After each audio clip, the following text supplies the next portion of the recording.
What's up, Eric? What's up, Craven? Fred? Let's go. Bama win and Florida State pulls a miracle or absolute chaos. Yeah, Texas right now, after that butt whooping they just put on Oklahoma State, they need Alabama to lose. I mean, they need Alabama to win. That's what I meant, not lose. We'll see. I hope we have a good game, as good a game as we saw last night. That was one for the ages. The Texas and Oklahoma State was a mismatch of epic proportions. That game was over before it started. I can't believe Oklahoma State made it to that game. Their defense is terrible. You had offensive linemen out there catching touchdown passes for Texas. What's up, Gator Hater? What's up, Paxton? What's up, David?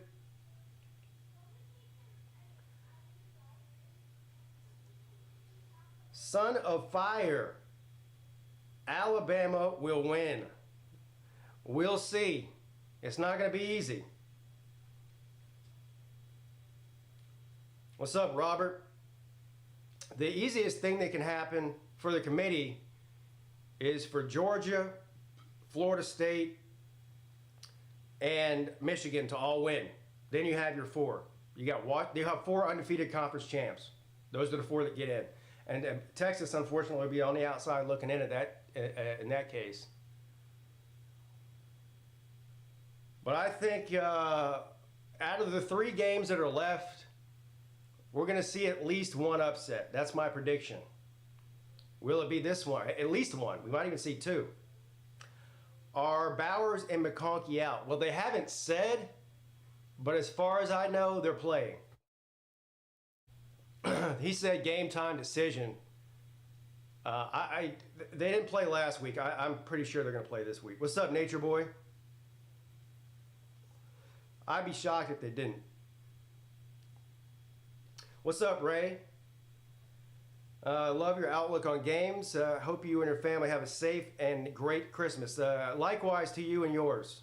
And I appreciate the nice words. Ladd and Brock both announced as starters over the Peete. Yeah, so I figured that. Kirby always does that. He doesn't ever tell you who's playing, who's not playing. But I have a feeling the reason they kept him out last week was just for this game, to make sure they were 100%. If Bama wins, how do I think Uncle Lou will react? Depends on how that happens. I'm sure he won't be happy. What's up, Slim? What's up, Doc? Shout out to the Silver Slipper. Who's that? Shout out to the Silver Slipper, whoever that is. I don't know who that is. What's up, Fishing? Who do I got this game? Well, I picked Georgia. I picked Alabama to cover. Well, I just checked. Here, let's take a look at it before the game comes on here. The final, well, let me refresh it, because it might have changed just in the past 10 minutes. The betting line, the betting sports books are probably about to close in about less than a minute. So let's take a looky here. It looks like the final line for Georgia and Alabama is going to close at 5.5. I think whenever I took Alabama, it was 6.5. That was all the way back on Monday on the Lunch Money show. But so let's move to point. I'll give credit to Alabama and think because of the importance of this game and the talent on that team that they can keep it somewhat close. But I'm picking Georgia for the win. Look at the Louisville and Florida State line. It's gone back and forth. Yesterday, Louisville was a point favorite. Now it's gone back the other way. And Florida State is a 1-point favorite. I don't know. Where's my Florida State people at? Where is the what's the latest on the quarterback situation? I heard I keep forgetting the guy's name. The guy that played last week, the backup for Travis. They said he might not play. I don't know if there's any new news on that. But that should affect the line. I think Florida State has a better chance of winning with him than without him. Yeah, Rodemaker, thank you. What's his status? What's up, R2? Because that would make a difference on the line. And Michigan and Iowa has moved from 24 to 21. The over-under is still at 35.5. I would take the under on that. I'm not, first of all, just to let you know, full disclosure here, I'm not betting any of these games. So, yeah, I'm just letting you know that. I'm just picking against the spread. I'm not actually betting them. I don't have any money left to bet. Lost all of it. Not a Florida State fan, but I think their backup is out with a concussion. I know he didn't practice all week because of that. That would be devastating for Florida State if he's not able to go. Their third-string quarterback has like 0 experience. So there you go. There's your. Well, now these betting lines here: Louisville, Florida State, Michigan, Iowa. Those will stay open until 8 o'clock. But this one's closed right now. Georgia and Alabama's closed. So there you have it. Who y'all got? Give me some predictions in the chat. Give me some score predictions. I'm gonna go Georgia 32, Alabama 28. 32 to 28. Or 31, let's do 31 to 28. What y'all got?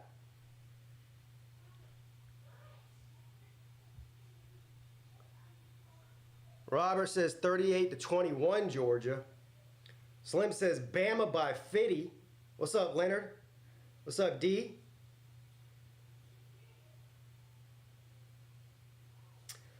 Did you guys see game day this morning? I saw parts of it. But both Pat McAfee and Desmond Howard picked Alabama. I think Kirk and Lee Corso picked Georgia.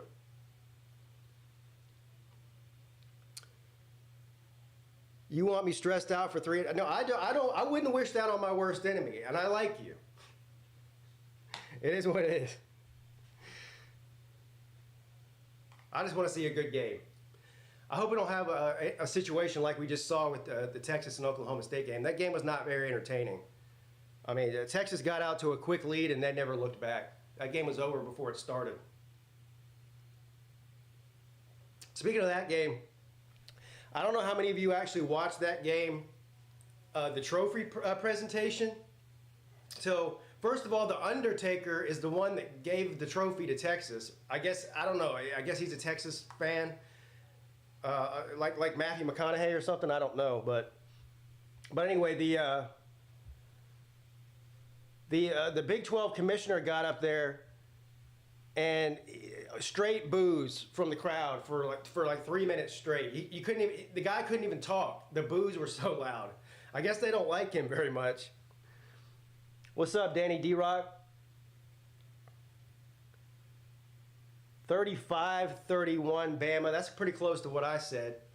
What did I say? 31 to 28? Oh no, I said 31 to 28 Georgia, not Bama. So you got Bama winning it. I got you.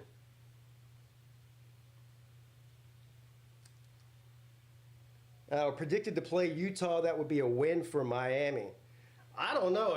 The bowl games are hard to pick with all the people that are transferring and opting out of bowl games and all that kind of stuff. Bowl games are not what they used to be. Yeah, Sarkisian was trying to get everybody to be quiet, but they wouldn't. And even the players who are standing right in front of him are booing and giving a thumbs down right in front of his face. I roll with Bama and InfoWars.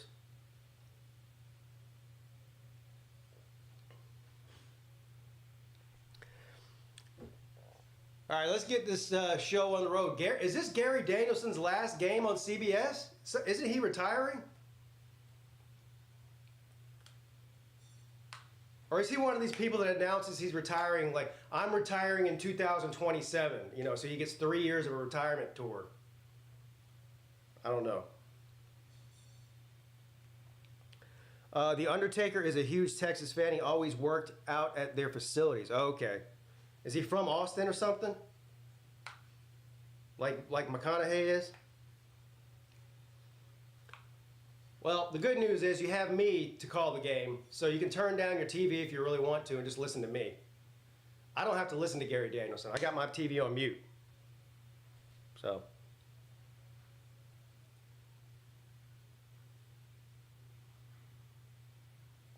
Oh, quick reminder.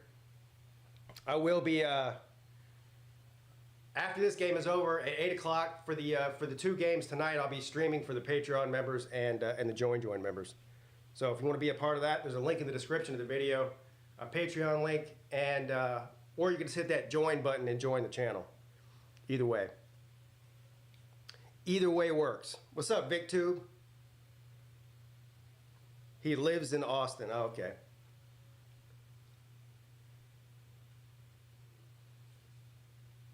Well, it's 5 after. I guess kickoff isn't what, till 10 after or something?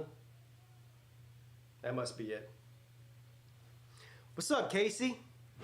How you doing, man? Casey, you got the day off work today, buddy, so you can actually get to watch the game? I know you work a lot. Zona, Tucson. This is going to be a great game. Well, from your lips to God's ears. Here we go. So, it looks like Georgia is rocking the white jerseys. I can't tell what color those pants are. Are those silver pants or white pants? It looks like, I can't tell. I think they're silver. Maybe not. I can't tell. Michigan, Washington, Texas, and Alabama.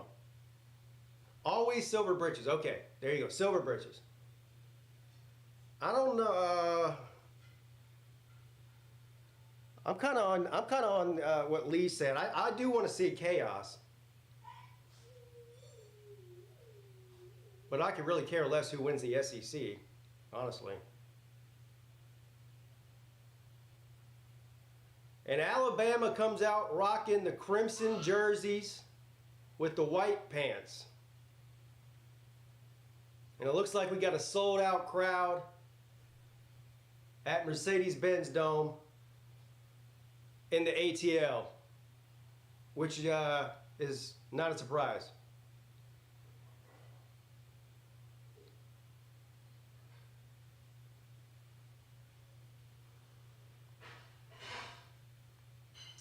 We got Lee Taylor and D. Taylor. I might have to change back to Trump hair. Trump? Is it, you were Trump hair? I remember that name. It's a good time to change back to that name too with the election coming up soon.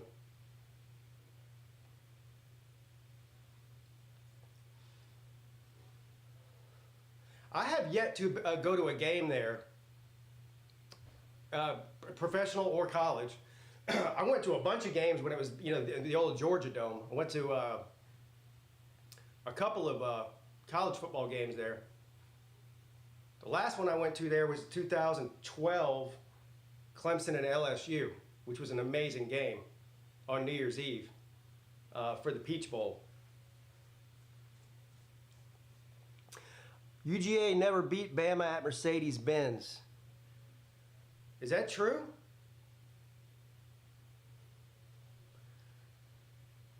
Did I go to Clemson versus North Carolina? No. Where, are you talking about this year? I went to Clemson and Notre Dame this year, last month. What's up, Jeremy? What's up, Lisa? Pete, I've been when Pittsburgh play Atlanta in the preseason. Yeah, I liked it. It looks like a cool stadium.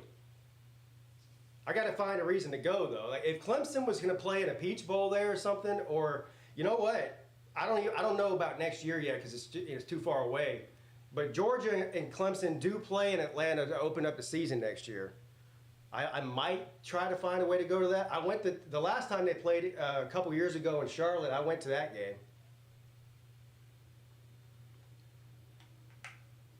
And I know everyone's ready to bury Clemson under the dirt, but Dabo's making power moves right now. It's looking like more and more likely. Matt Luke was on campus yesterday. That's what I'm hearing to interview for the offensive line job. which would be a home run hire. And there's another supposed big name defensive end coach that they're going after. I don't know who it is, though. I don't subscribe to Tiger Illustrated. You have to pay for it. What's up, Roger? I will try. The problem, well, there's a lot of problems. It's expensive. That's the main problem. I want to say, how much, I'm trying to remember how much I paid for the Georgia and Clemson tickets in Charlotte. I want to say it was somewhere around $150 for 2 tickets, so $300. And then we had to pay another $300 for a hotel, so that's $600. And then by the time you factor in gas, food, entertainment, you're up around the $800-900 mark for a 2-day trip, which is, well, a lot of money to somebody like me. But if I do, I have to make a decision whether I'm going to do it so I can start saving for it. That's the only way I can do it. That's the only way I can make it work. Did I go to the Clemson versus Ohio State game a few years ago? No, I really wish I would have. I've never, no, I didn't. I've never been to a playoff game. Is that what you're talking about, the playoff game? Stay with Sea-Dog. Well, that's not a bad idea. He's got that camper. If he's done with his house by then, maybe I could sleep in his camper.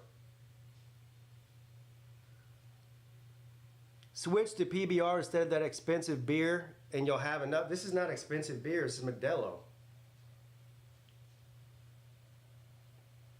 And no, I'm not switching to PBR. I'm not 20 years old anymore. Can't drink that shit. What's up, B-Bean? All right, so the game is underway in ATL, and it looks like Alabama's going to start with the ball here. So we'll get our first look at the Alabama offense led by Milroe. And we already have a penalty here. The Alabama received the kick out of bounds, whatever that was.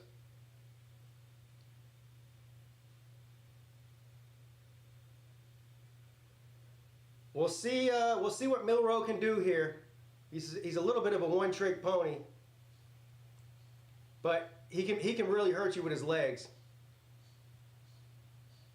1st and 10 from the 35 after the kick out of bounds. Milroe's going to pass on 1st down, and he goes deep right off the bat. Almost intercepted. Nowhere near a receiver. Incomplete.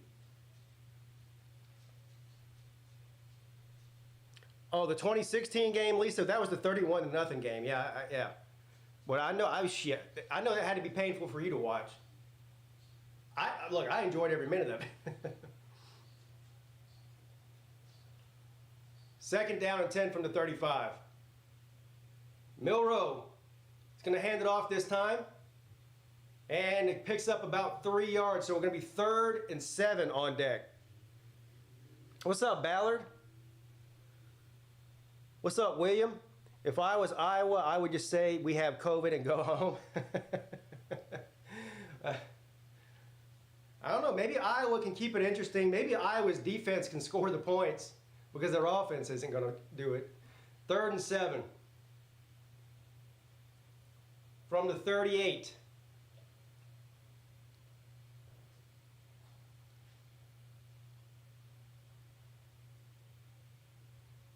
A low snap, but he gets it.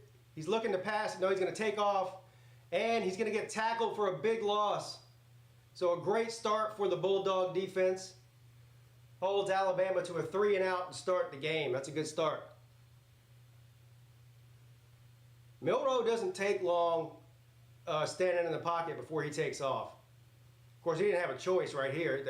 He was surrounded.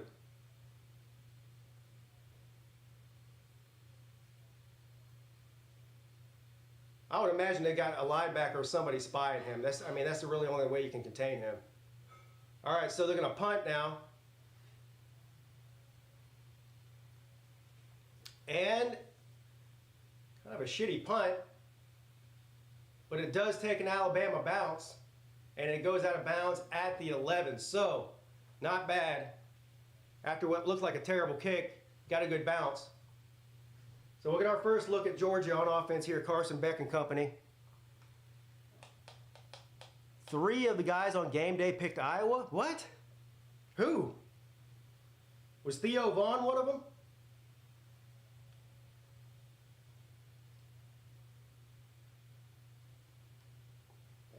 I didn't get to listen to the game day. It was on, but I didn't have the volume up. So I could see what they picked, but I couldn't hear what they were saying. All right, first down now from the 17-yard line. What did I say, the 12? The 17. Right off the bat to Bowers. And a big gain all the way up to the 40-yard line. You're going to see a lot of number 19 today. And they don't waste any time getting them the ball, do they? First down, Dogs. What's up, Country Tiger? How you doing, man? What's up, Greg? Alabama had a good run. Well, 1st and 10 after the Brock Bowers first down from the 40.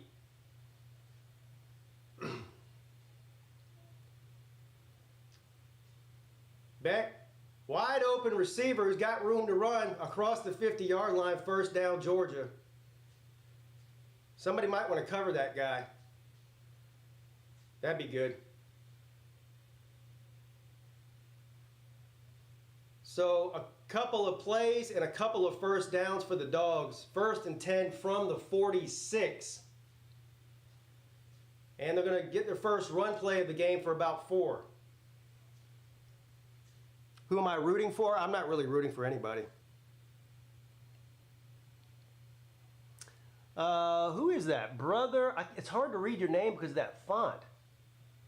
Anyway, he says, shout out to everyone, including Pete. Keep up in this channel as a Dogs fan. Appreciate it. Shout out from South Bronx. We got a New Yorker up in here. A dog in New York City. How about that? Appreciate you.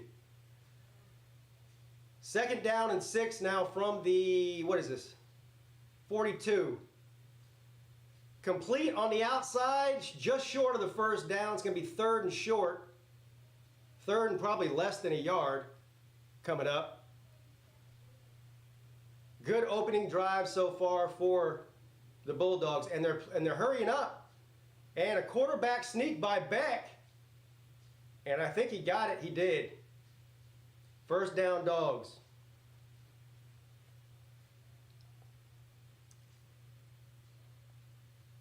Did I see the 4th and goal from the 31 when Bama beat Auburn? Yes, it was ridiculous. Look, Alabama won the game fair and square. Auburn, that was an epic meltdown. That's what that was. Auburn should have won that game. 1st and 10 from the 35. I would have fired that defensive coordinator on the field at Auburn. 1st and 10 from the 35. Who got it? Zona got it. Carson Beck, complete. Is that McConkey? It is. We got a honky sighting. Another first down. Well, they're marching right down the field, aren't they? Shout out to Nature Boy for gifting a membership, and congratulations to Zona for getting it. Douglas wants both of them to lose. 1st and 10. A run this time for about 3. The Georgia in the red zone.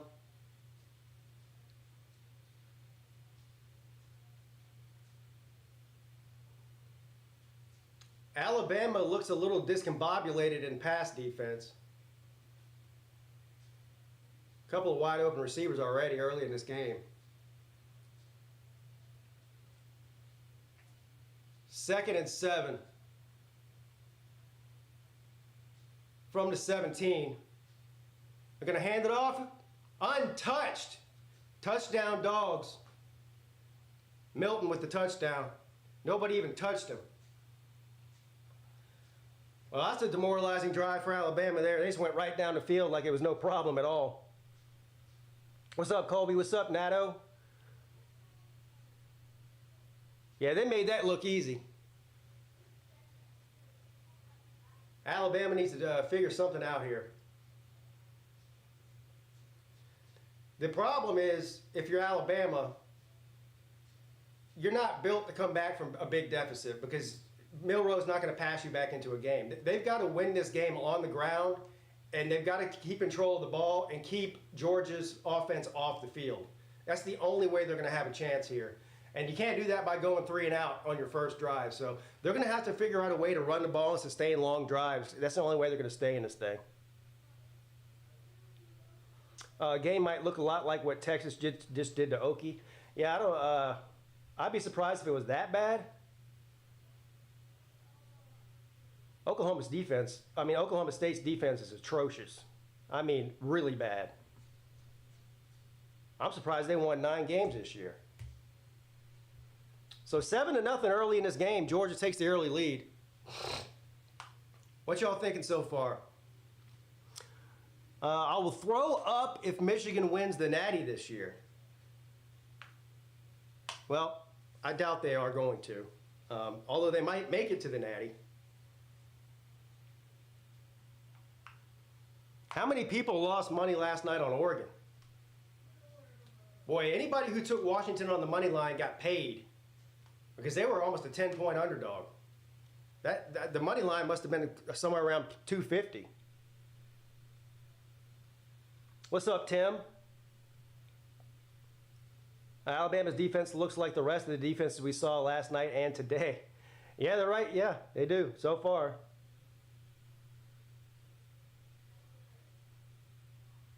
We'll see what the strategy is here for Alabama. What's Tommy Rees going to dial up for Milroe? The games that they played the best in and scored the most points in is when Milroe runs for 200 yards. You know what I mean? He's the leading rusher on that team, I think. If he's not the leading rusher, he's the second leading rusher. What's up, Chunky? Big Mick. Georgia Tech better defense than Bama. God dang. Casket! Man, don't say that. Don't say that. Yeah, Alabama fans are going to jump off a bridge, man. Yeah. Milroe's the third leading rusher. Oh, that's surprising. Well, just for morality's sake, they should probably score here. Whether it's a field goal or something, get on the board here. Last thing they want to do is go down 14-0.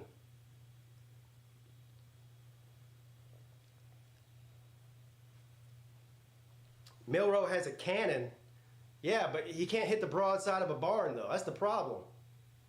It's just like Joe Milton from Tennessee. The guy can throw it 180 yards. You know, he throw it out of this galaxy, but the guy can't hit the target. A cannon doesn't mean anything if you can't hit what you're throwing at.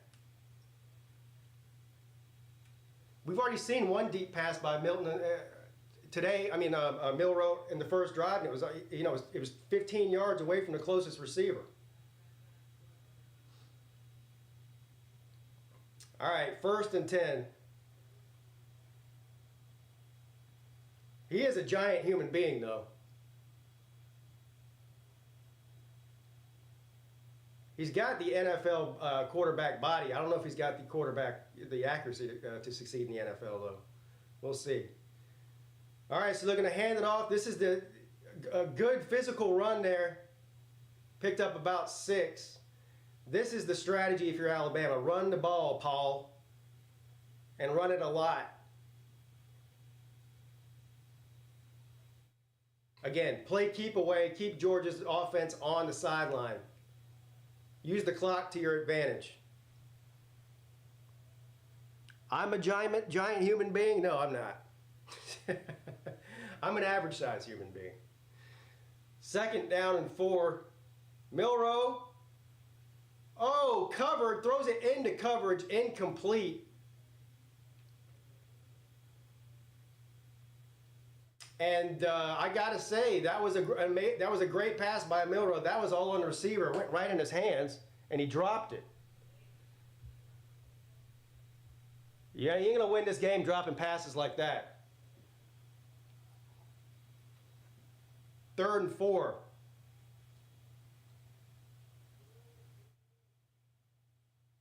And it looks like a 0 back set. Oh no, we got a guy in motion here. Milroe's going to pass, and he throws it down the left sideline, and he overthrows him by 10 yards. That's what I'm talking about. He's just not consistent enough. Another 3 and out. 4th and 4. And that drive consisted of 1 run and 3 passes. So they're doing the exact opposite of what I think they should be doing. That's running the ball a lot.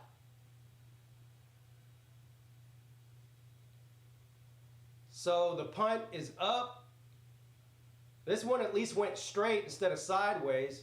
Good punt there. Fair catch called for at the 13. So Georgia gets the ball back. What's up, Vol Steak?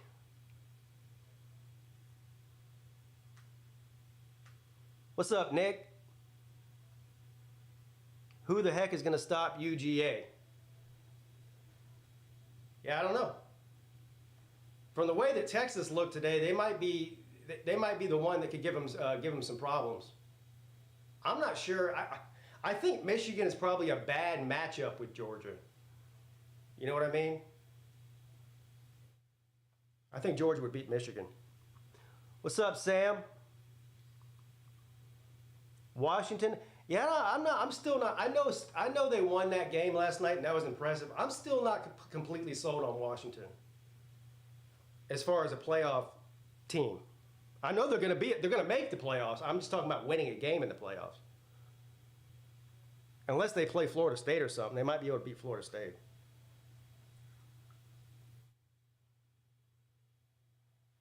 I think Texas would be favored over Washington in the first round of the playoffs. Georgia would. Michigan probably would.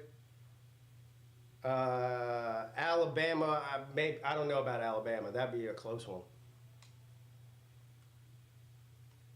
Penix gives them a chance. His arm is unbelievable. Listen, Penix is a great player. The problem with Washington is their inconsistency on defense. They've had a problem over the past 5 or 6 weeks defensively. Their offense has never really been the issue all year. And most of that's because of Penix. And whatever the number 7, the running back, he's pretty good too.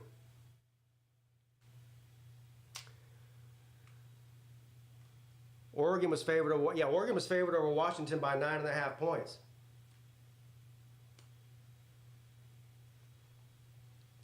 It'll be interesting to see what happens tonight in Charlotte. Of course, this game matters more as far as the chaos than anything else. I mean, the key here to start the domino effect is for Alabama to win this game. If Georgia takes care of business here, there's probably not going to be very much drama at all. What's up, Ferris?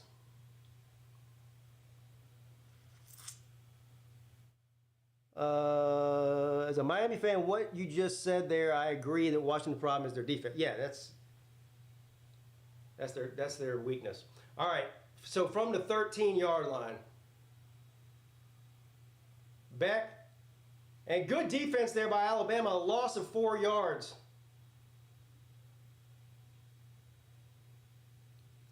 That's how you do it. They're rowing that boat. They're going back. They're supposed to go forwards, but they're going backwards. They're rowing that boat.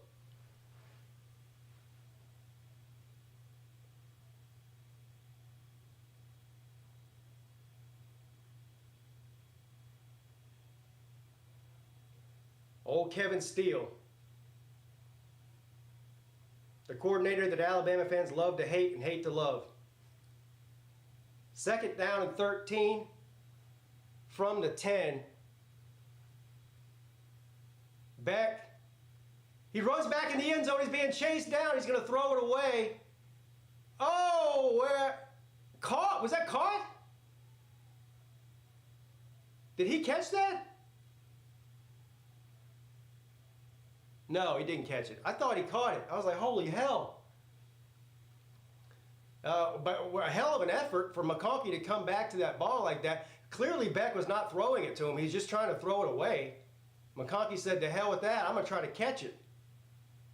3rd and 13. Thank you, Douglas. I appreciate you, man. 3rd and 13 from the 10.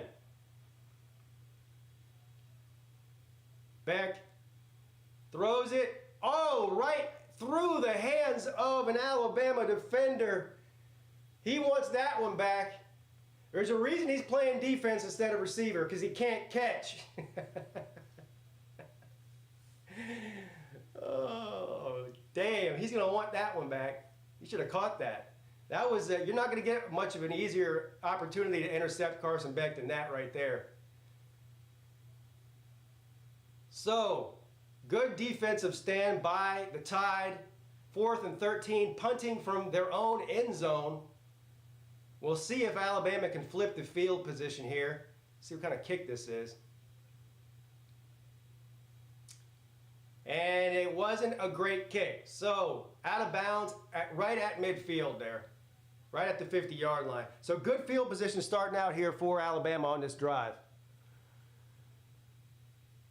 41 yards, and this is tied up. Momo says Washington, Georgia, Florida State, and Texas. What now? Say that again? Washington, Florida State, Georgia, and Texas. I don't think that's well, the only way that's possible is if Michigan loses.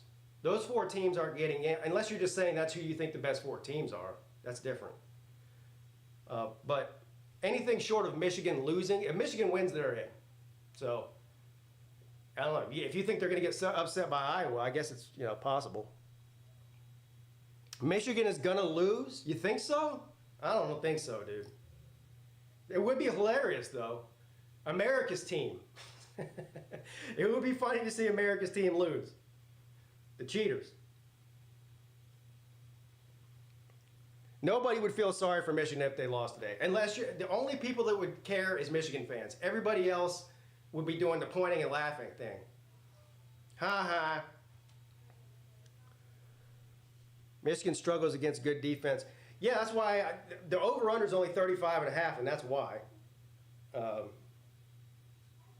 Again, Iowa, their defense is so good that if they're able to cause turnovers and get some points on the defense, they might keep it interesting.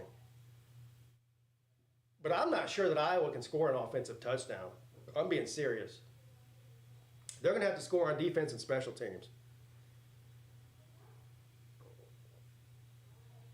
It's really, that's a testament to how good Iowa's defense is. For them to have 10 wins in the regular season with that offense, that's impressive.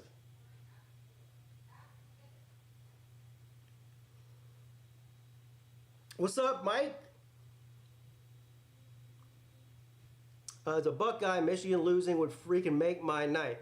Yeah, that's the good thing about, it sucks if you're Ohio State and you had hopes of playing in the playoffs and all that and winning the Big Ten. But a consolation prize is just to root against Michigan and watch them lose.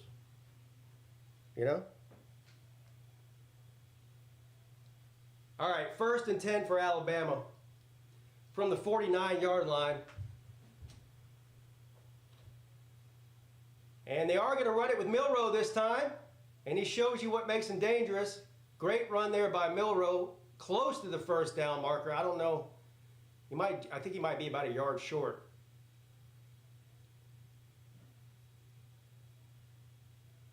For such a big guy, he's fast. Really fast. 2nd down and 1 officially. YouTube took down all the streams for this game. What people that are illegally streaming it, yeah, they should. That's why I don't show it. 2nd and 1, 1st down. So now they're running the ball.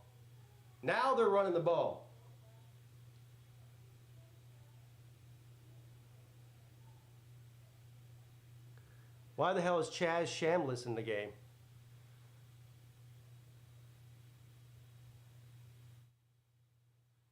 If I'm Alabama, I'm continuing this. Continue just to run it.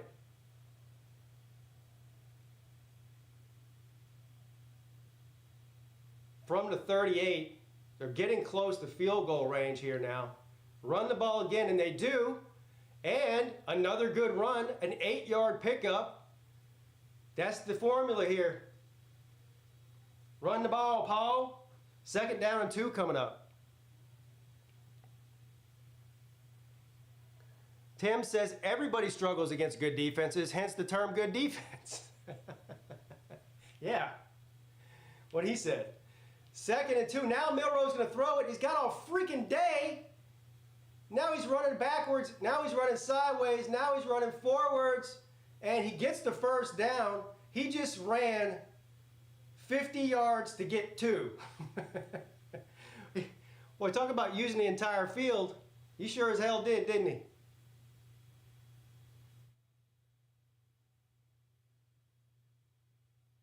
Alabama's receivers must have a hard time getting separation because he had about 6 or 7 seconds in the pocket looking downfield before he took off. I guess nobody was open. 1st and 10 from the 26. Again, Milroe with the keeper. Goes out of bounds. It's just about 3 yards short. So it's going to be 2nd down and 3. And are they in the red zone yet? Getting close.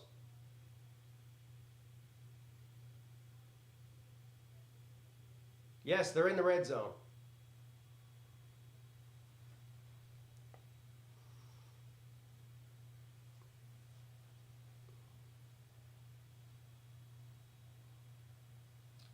All right, so from the 19 now, 2nd down and 3. And great defense by Georgia there, a loss of about 4 yards. Tried to run it, but didn't go anywhere. They're going backwards now. Now they're rowing the boat.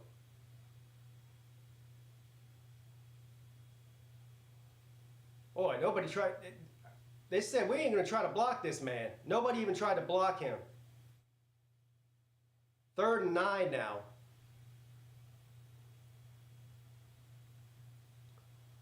Milroe's legs are his best ass. Huh? You mean asset?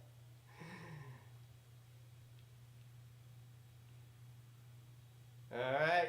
3rd and 9. Milroe's going to look downfield and chunk it into the end zone. And he's out of bounds. I don't think he caught it anyway, but he was out of bounds. So 4th down now. Boy, they might, this is going to be a long field goal.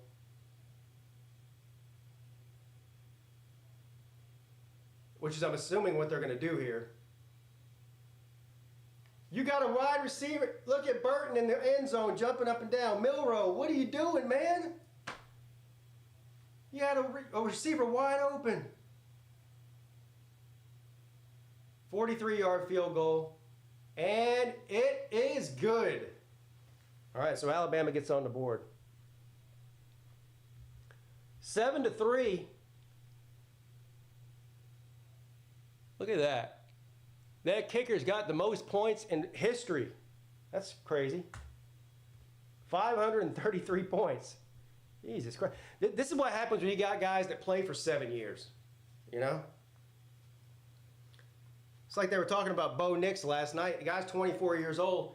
He's the same age as Justin Fields and Trevor Lawrence. And hell, they're going into their, 4th year next year in the NFL?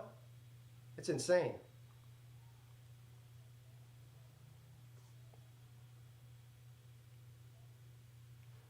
When's the last time Michigan shut out their opponent in a championship game?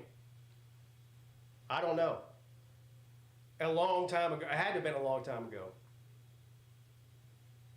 Do you know the answer to it? I don't know. That's a good riddle, or a good trivia question.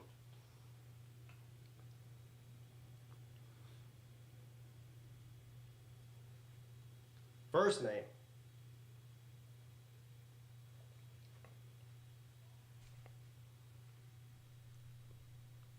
NCAA ruled who out to the playoffs?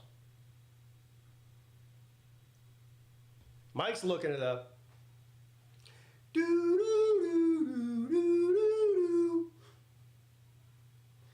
Who's Jackson?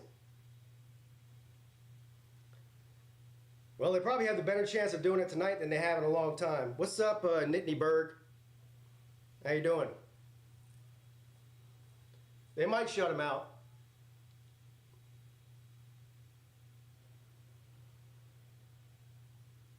That line has moved. Let's look at it. Let's check on it. I'll show it to you right here. The line was 24 a couple of days ago. Here you go, right here. 21.5. So it's moved down about 3 points. Which means a lot of money is going on Iowa.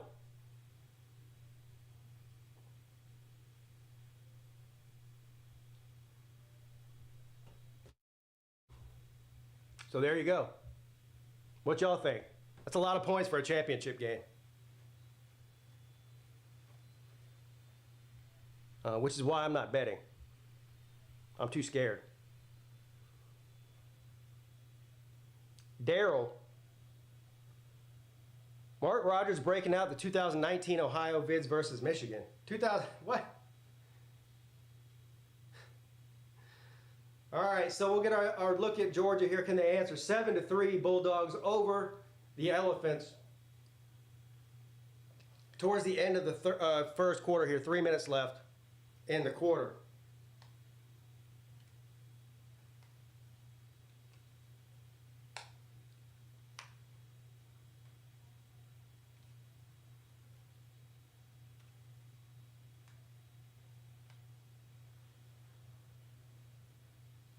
All right, here we go.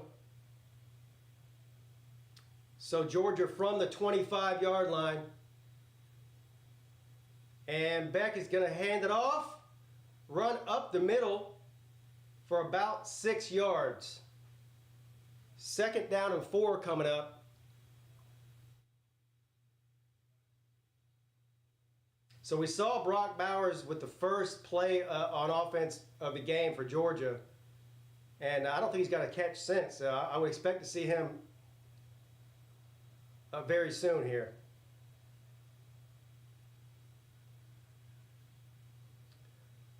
And they're going to hand it off again. He's fighting up the middle, but he's going to be 2 yards short. 3rd and 2 coming up. What's up, traveling fools? Yo, yo, yo, yo, yo, yo, yo, yo, yo.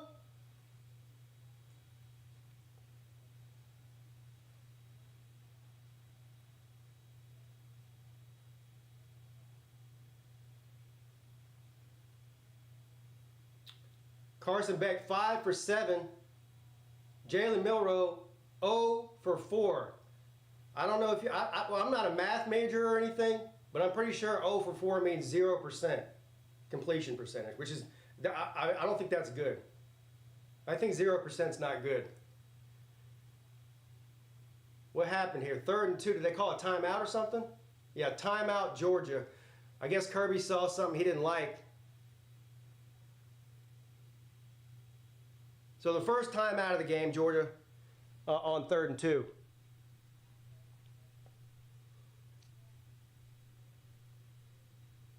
The closest 42-3 versus Iowa in 2021. Oh, that's not that long ago.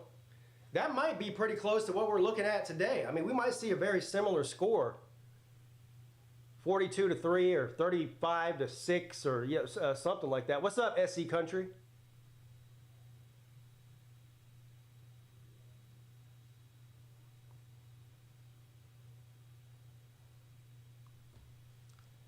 So far, though, it's been a pretty good game here. The first quarter, nobody's really getting blown out or the game's close, so there is that. This is not like the Texas game so far. Who's the quarterback for Florida State? I can't get an answer. I don't even think the Florida State fans know who the quarterback is. Because I think they just, didn't they say Rodemaker or whatever his name is a game time decision?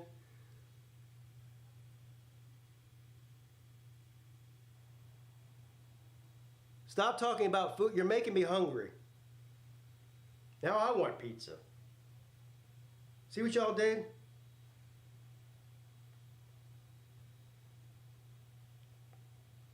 All right, here we go. After the timeout, 3rd and 2 from the 33.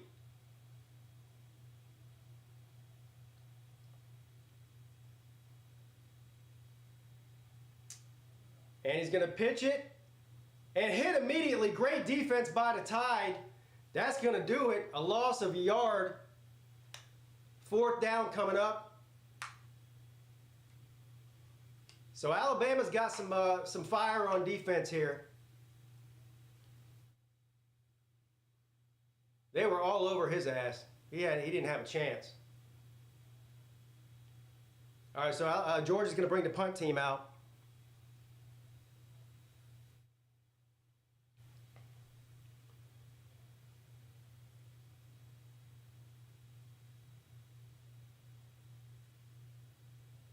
And it looks like a good punt there. Damn, a great punt. Jeez, fair catch all the way back at the 8-yard line. So Alabama's going to have to go 92 yards if they want to get 6 points here. Again, I would not stray from the game plan, the Peete game plan, not the Alabama game plan, because clearly they don't have the same game plan as I do. Run the ball.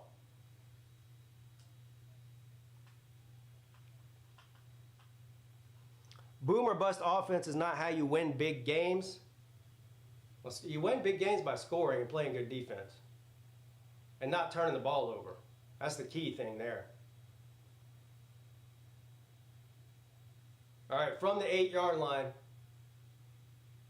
Another low snap, but Milroe gets it, hands the ball off, and a great run all the way up to the 20-yard line, 12-yard gain, 1st down, Elephants. I don't know why they don't just stick to this game plan here. They need to hire me.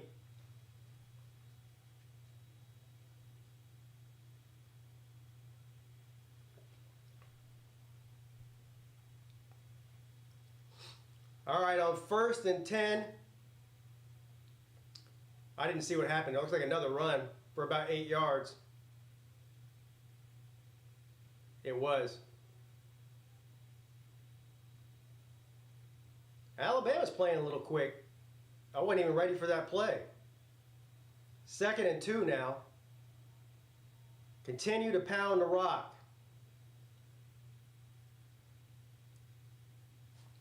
They're going to throw it on 3rd and 2. But you got an open receiver on the sideline. Caught. I think he stepped out of bounds before the 40-yard line. Either way, though, 1st down, Alabama. That worried me. I thought Milroe was about to chuck it downfield. That's where he's looking.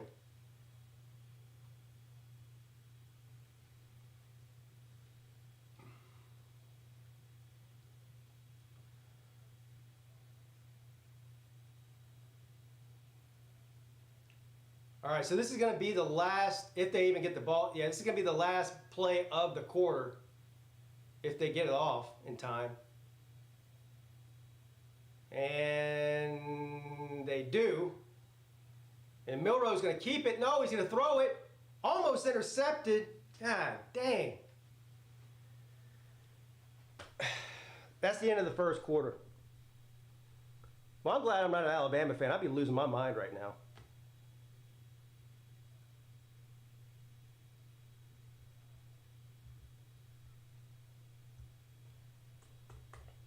So, end of the 1st quarter, 7-3, Alabama driving.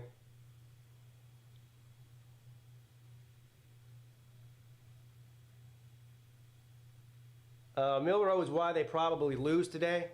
Well, that and the play calling.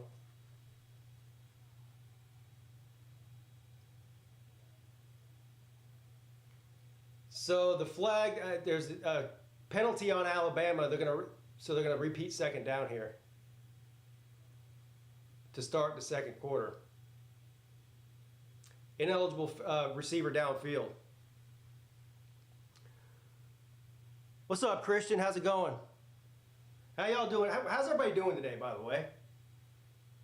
Y'all doing all right? Pete, I know they need to throw it deep. He's got a strong arm. Again, I disagree. You can't hit the broadside of a barn. The last thing I do is let him throw it deep. Yeah, what'd you guys do today? We got up this morning, me and the missus went and got lunch at Buffalo Wild Wings, and then came home and watched the Texas and the Oklahoma State game. Well, I watched most of it. I turned that thing off in the fourth quarter. It was such a bloodbath, I couldn't even bear to watch it anymore. But we went to eat at 11 o'clock this morning, so now I'm hungry again. Yeah, every day above ground is a great day. That is true. I say it all the time. And I'm not just saying it, I believe it. Momo's below ground. God, that's not good. Are you quite literally physically below ground, as in like in your basement?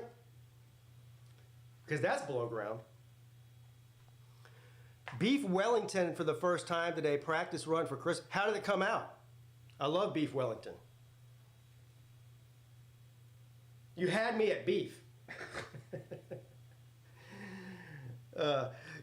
Y'all should go back and watch that tri-tip video that I did, how to make the tri-tip. That thing came out amazing. I'll be making that again here soon. That was the first time I ever made it.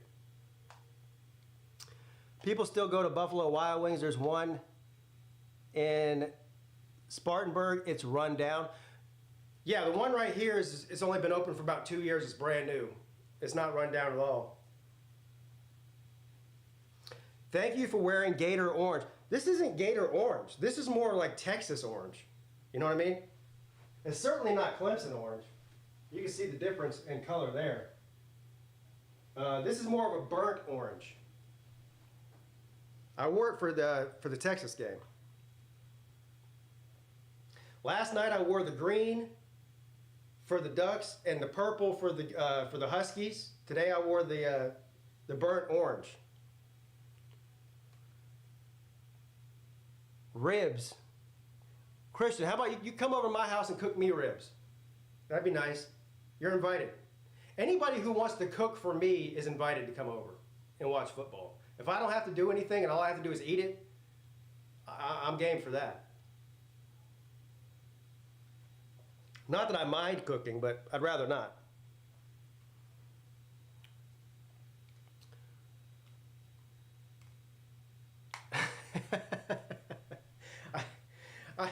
I'm not even going to read that comment. Casket! Y'all trying to get me in trouble on here, aren't you? I see what you're doing. Pete, you don't eat that much. Only on Saturdays. You're right, I don't eat that much. I eat somewhat healthy during the week. I drink most of my calories. Beer is probably, that's the most unhealthy thing that I consume is beer.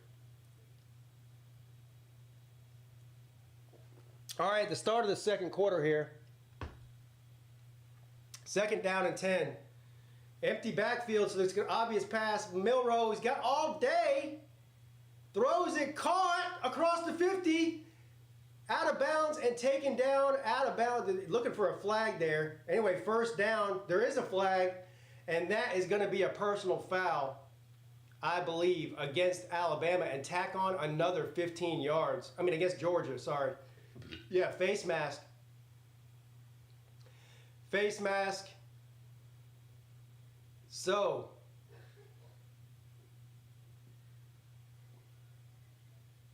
that puts Alabama in a great situation here. That was about a 15, 20-yard pass play, and you add another 15 onto that. Yeah, they're going to call that every time. You can't tackle him by his face. First and 10 now, inside the 30, and they're going to hand it off. A big run up the middle, dragging the defense with them. 9-yard gain. All right, so Alabama is now, they're starting to settle in here and play the kind of offense they need to be playing. And that's running the ball.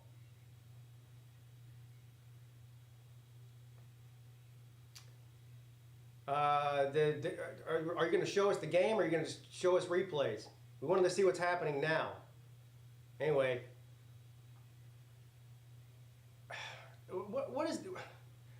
I'm so glad that I don't have to watch CBS since I'm an ACC guy. 3rd and 1,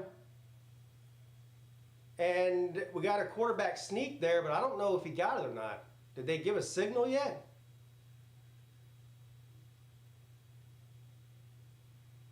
I think he got it. Let's see here. Here's a replay.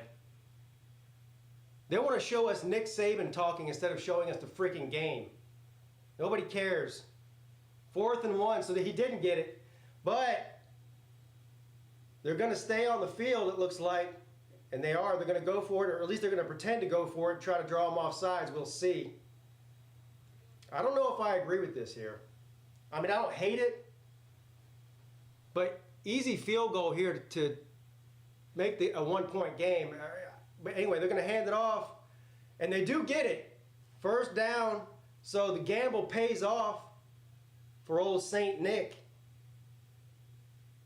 1st down. I mean, it always looks like a great idea when you actually get it. But if you didn't get it, you'd be pissed, wouldn't you? Especially if you came down to the end of, a field goal to win it or lose it at the end. But when it comes to trick plays and stuff like that, you always look like a genius if it works. You look like an idiot if it doesn't. So it's just the way it goes. All right, so after the conversion, 1st and 10 from the 18-yard line. And there's a flag down after a pickup of 5 yards. That flag came from the secondary.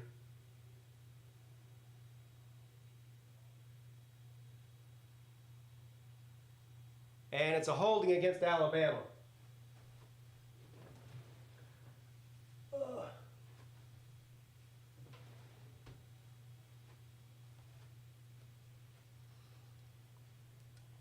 Another penalty for the refs must have been paid by Georgia. Yeah. All right, so after the penalty, 1st and 20 now.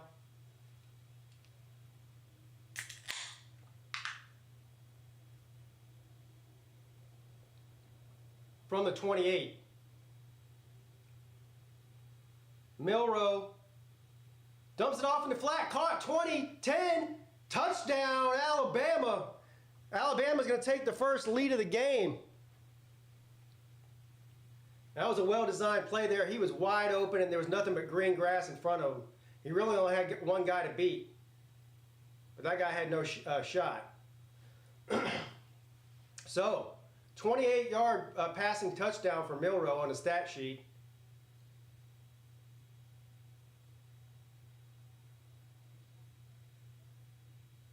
Yeah. That was about as close to a perfect play call as you can get right there, based on the defense.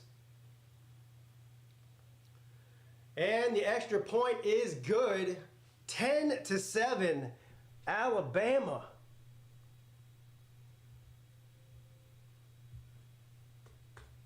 What am I doing? I'm giving the points to the wrong team here. I know Alabama fans get mad at me if I accidentally do that. Shit. We got a game here, folks. Is that 10 unanswered points? Technically, and yes, it is. Did y'all see last night? So for those of you who were on the stream with me last night during the Pac-12 championship game, saw it. That was the damnedest thing I've ever seen. We've seen it all. We've seen trash cans. We've seen all kinds of gimmicks on the sideline with the turnover chains and the turnover this and the turnover that. That Oregon has a golden stick with a shoe on it. Did y'all see that shit? They had it was a golden stick. It was a stick like this, but it was gold, and they had a damn shoe on top of that thing. It looked just like this. It was a shoe on it, and they were running around doing this. I said, "What the hell is going on here?" First of all, why the golden stick? And second of all, why the shoe? The hell? Whose idea was that? A shoe. Are those Vans? No. Hey dudes. I don't own any Vans. What's up, Broski Bear? What's up, Dalton from T-Town?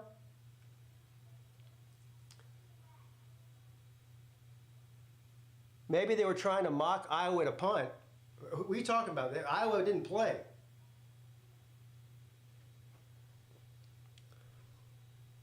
Yeah, I've got, shit, I probably got 5 or 6 pairs of these shoes.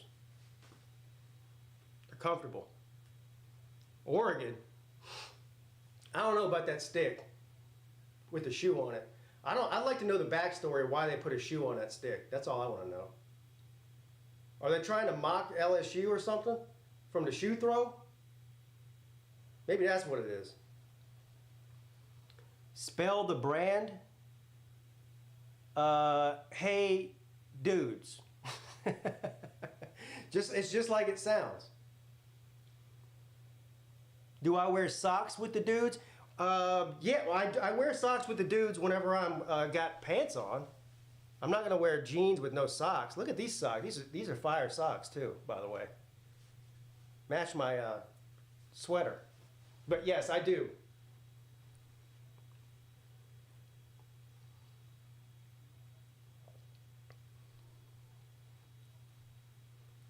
Oh, great. We get to watch those idiots throw the Dr. Pepper footballs at halftime. That's always entertaining.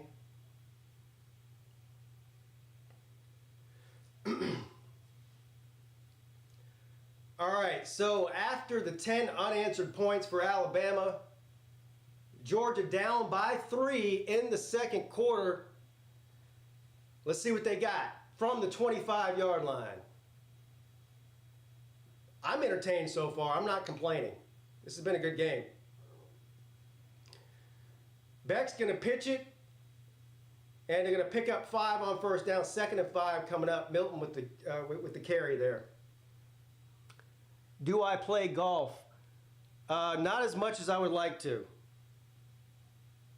Not as much as I would like to.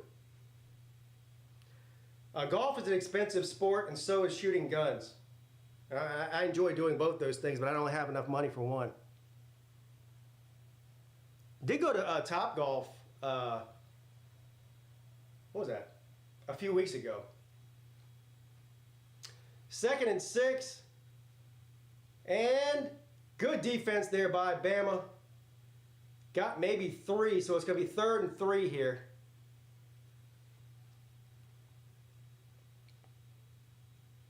Georgia's on sale. What? The state or the football team? 3rd and 2.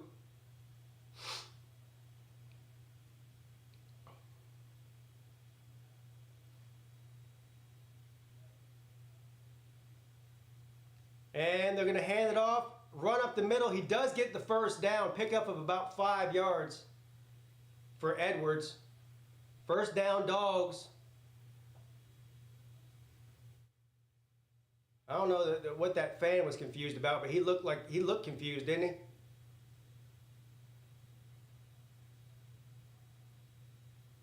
First down, Dogs.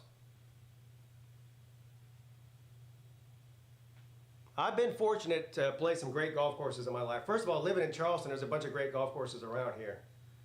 But 1st and 10, Beck. Complete up the middle, or over the middle rather, by the guy with 4 last names. First down, Georgia.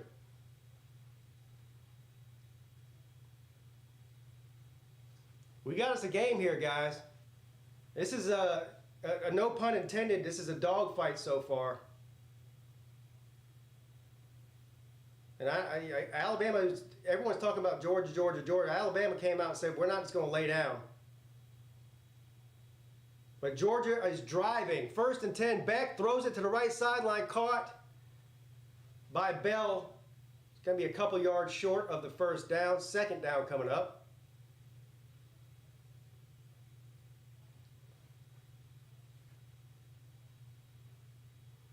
No, it's a dog versus elephant fight. Yeah. So 9 minutes left in the half. 2nd down and 4 from the 36. They're getting close to field goal range here. I don't know what Georgia's kicker's leg is like. But doesn't matter. First down, Dogs on 2nd and 4, a gain of 5. They are in field goal range now. Hey Dude does have a Florida Gator shoe. They do. They've got a Clemson. They've got 2 Clemson ones. The only problem, I almost bought them, but they're like $75 for a $40 pair of shoes. So you're really just paying for the logo. And I can't bring myself to pay $75 for a pair of Hey Dudes. I don't care. Hell, you could put my face on there. I wouldn't buy it, you know. But they are cool looking. 1st and 10. They got Alabama ones too. 1st and 10. Beck throws it deep into the end zone. Almost picked off. Intended for Smith. He was covered. 2nd down.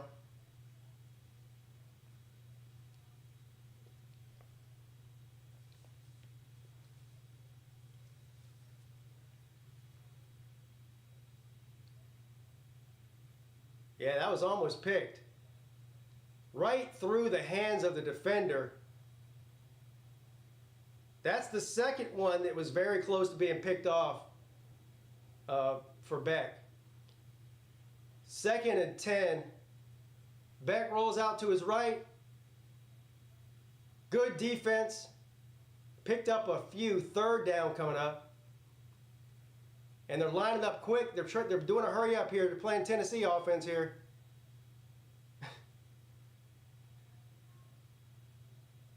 Trying to keep Alabama on their heels, I guess. So they hurry up to line up, and then they all stand around and look at each other like they don't know what the hell's going on. What's the point of hurrying up? Well, so much for that, I guess. 3rd and 7. If you're going to hurry up, you better know what play you're running. Beck's back to pass. He's going to keep it. He takes off up the middle.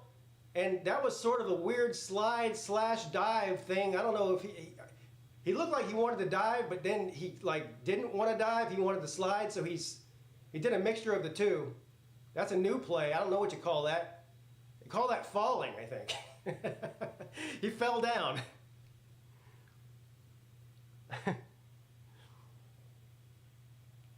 Ever wear Osiris shoes? I don't even know what that is, honestly. Are they cool? They sound cool. I like the name. 1st and 10. And they're going to run it for no gain. 2nd down and 10. Here is the playoff top 8.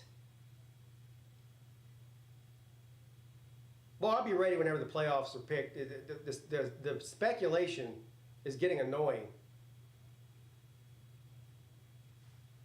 And if somebody tells me one more time that Kirk Herbstreit thinks that Florida State should be left out, I don't care what Kirk Herbstreit thinks. I think differently. 2nd and 10, and a loss. Good defense there by the time, a loss of 2 yards.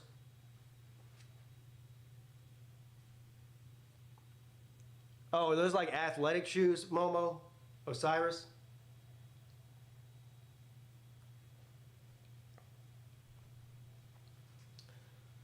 All right.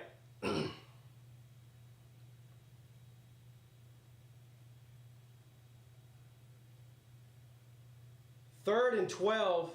Huge 3rd down here.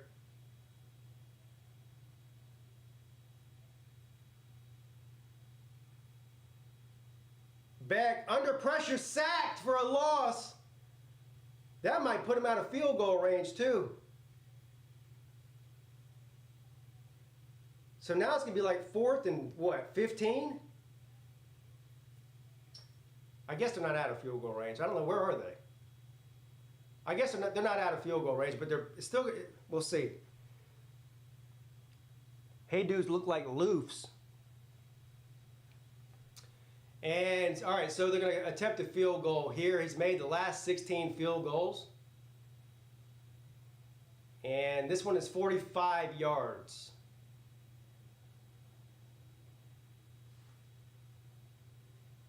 And I think you might have got a false start there as a flag. Oh, man, that's not good. So now, they're going, hey, Georgia, they're doing the PJ Fleck. They're rowing the boat. They're going this way. They're going backwards. Trying to make it hard on your kicker, man. He's supposed to be going this way, not that way. 4th and 23 now. They are rowing that boat. 50-yard field goal attempt. And it, oh, doinked! No good! He doinked it! He doinked it! Oh no! Hey, that false start, if they were 5 yards closer, that would have been a good. He doinked it. No good, man. Whoa, so what a crazy drive that was. I thought they were for sure going to score there. So what a great game so far. Changing my score prediction, Pete. Alabama 34, Georgia 24. Yeah, I wouldn't go so. I would hold your horses on that. We're still only in the second quarter here. I'll tell you what. From the games I've seen Georgia play this year, they typically in the second half, they're one of the best second half teams in the country as far as adjustments they make from the first half to the second half. I wouldn't count them out. What's up, Stub My Pinky Toe, bro? There's the two names in my comment section all the time that make me cringe, and not because, not you don't make me cringe. The name is Wet Blanket, because that just sounds nasty and disgusting. And Stub My Pinky Toe. Well, because have you ever stubbed your pinky toe? It's terrible. But anyway, welcome. Stub My Pinky Toe.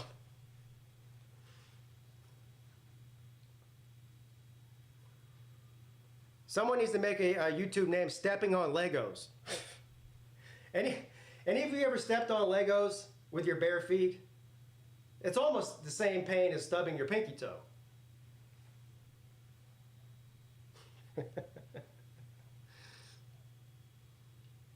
Stubbing your pinky toe, stepping on Legos with bare feet, smashing your shin on the coffee table. Oh, am I leaving anything out here? Those are all terrible. Paper cuts, that's another one. Paper cuts. All right.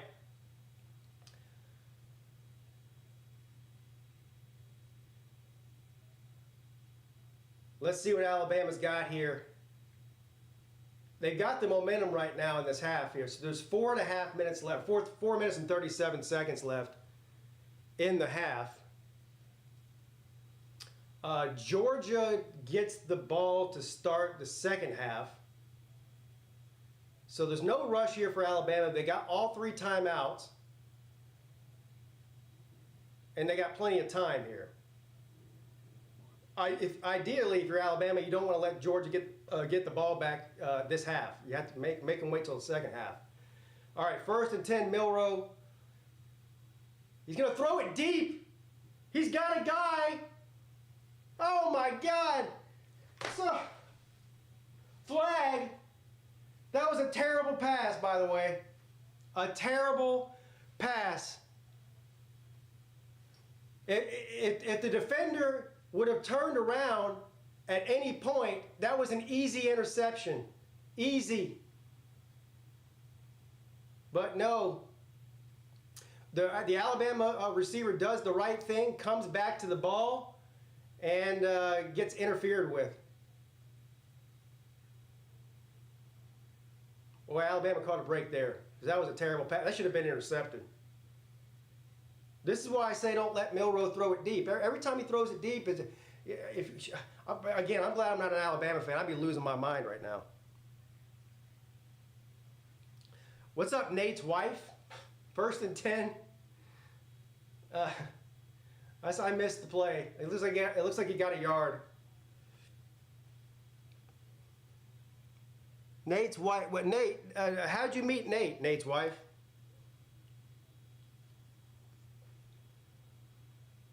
Shin on a toe ball. Oh yeah, Britt. That's that. I've done that at least 100 times.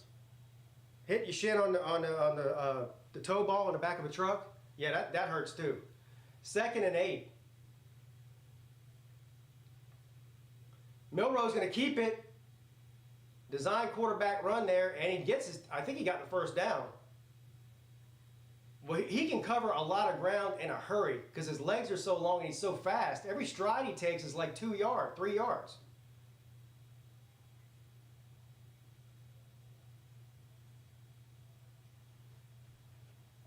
Third and 2, officially.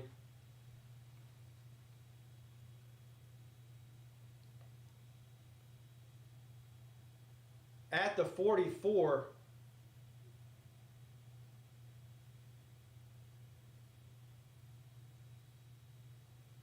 Play clock at 3. They snap it. And they're going to run it. And the second effort gets him the first down. I thought he was going to be taken down about a yard short of the first down, but he got it. Alabama is bullying them right now.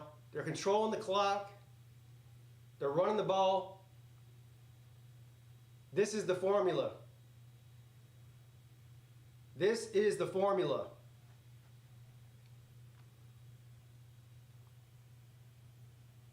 What's your rate, Nate's wife?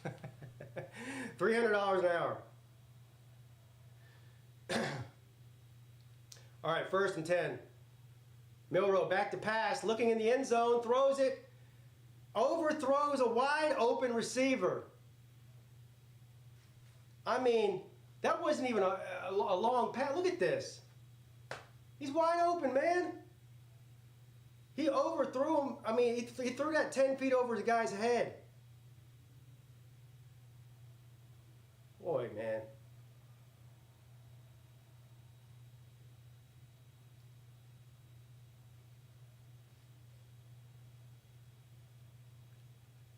All right. 2nd down and 10 now from the 43. Milroe in the pocket, dancing around, sacked. Oh, that was a big loss there. That's huge. All the way back to the 45-yard line. Big loss by Alabama. I'm actually surprised Milroe didn't take off like he normally does. He actually stood in the pocket for... Well, he didn't see that guy. That's what that was. He doesn't usually stand in the pocket very long. My TV just froze. He doesn't usually stand in the pocket that long before he takes off. What is going on here?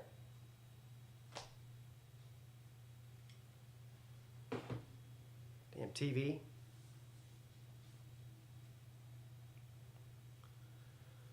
All right, 3rd and 21 now.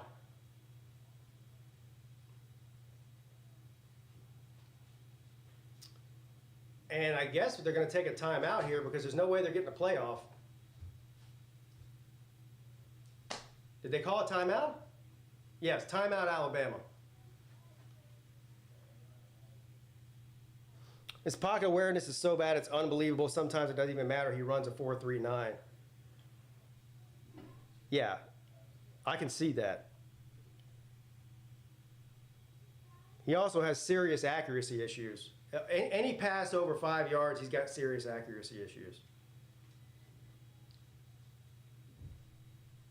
That's why I wouldn't let him pass that much. Troy up 14-0 on App State. Hey, who won the Boise State game? The Boise State and UNLV game. That was on earlier. I guess I could look it up. I'm sure somebody knows in the chat.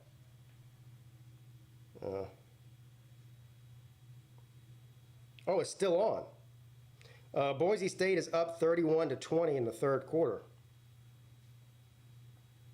So there you go. Tulane and Southern Methodist are tied at 7. And Troy up 14-0 over App State.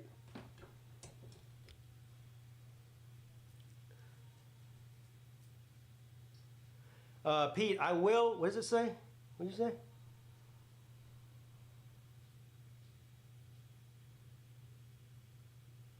You'll bring some steaks to the house and put on a grill. Come on, man. What are you waiting on? I like my ribeye number one. I'll take anything though if you're bringing it. I like ribeye. I like it medium rare. You can season it however you want. I don't care.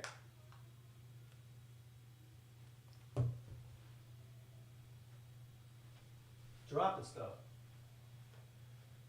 All right, so this is we got about a minute and a half left here, or a minute and 40 seconds left here in the half. Alabama just used their first time out of the half, and they've got third and a mile coming up. Kirby Smart's the second head coach to lead his team to 12-0 start in 3 straight seasons. Who was the first? I have no idea. Third and 21 though, a minute and a half left.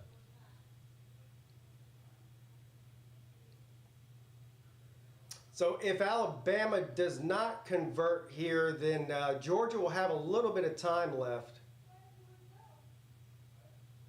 And they still have 2 timeouts. So Milroe back to pass on third and 21. Throws it complete. I don't know who caught that. They did catch it, but they're short of the first down by about 4 or 5 yards here. Good pass by Milroe and great contested catch. He was covered.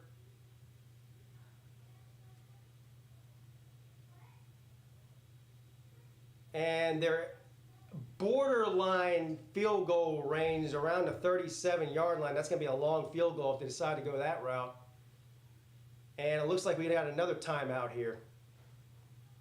What will they do?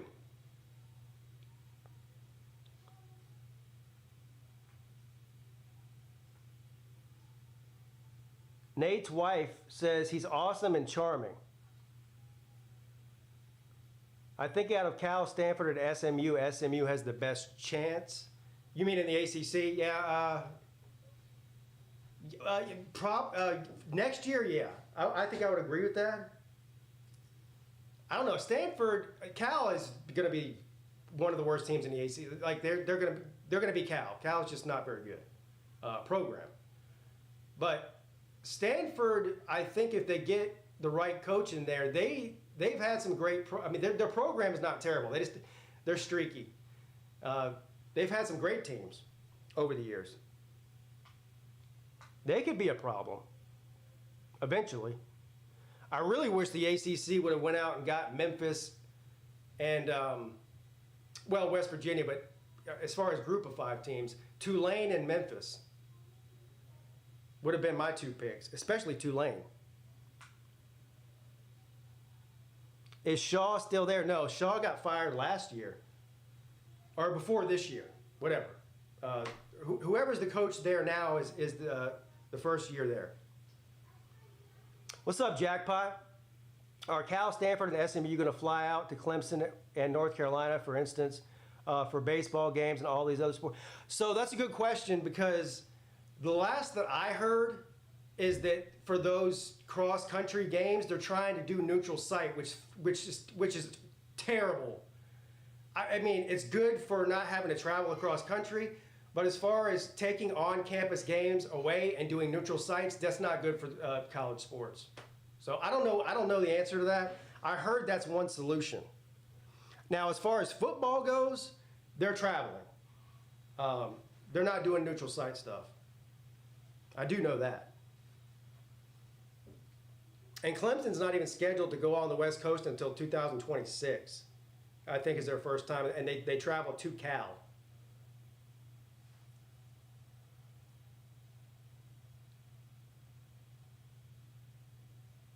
All right, 4th and 4, and they're going for it.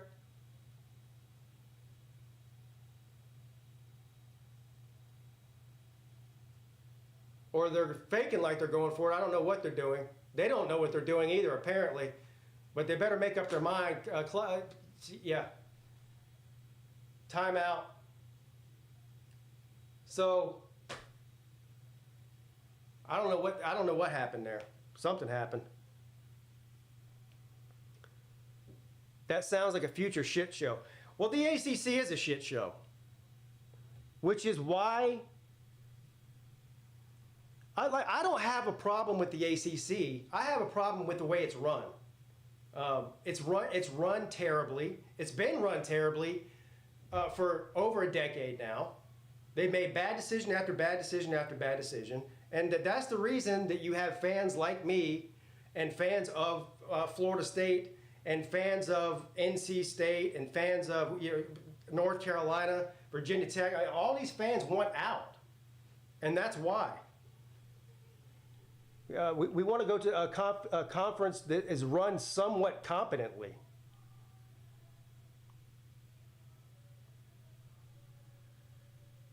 ACC needs to split. I mean, again, they had a prime opportunity to go out there and get very good teams like Memphis, like Tulane, and instead they get West Coast teams and SMU. Like, what?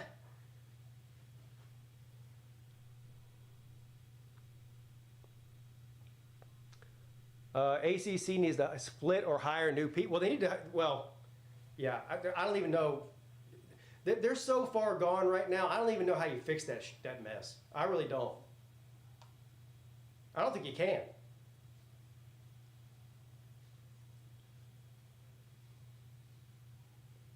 All right, so after the timeout, 4th and 4. Milroe throws it deep. Receiver has to come back to it. Did he get it? They're saying he got it. First down.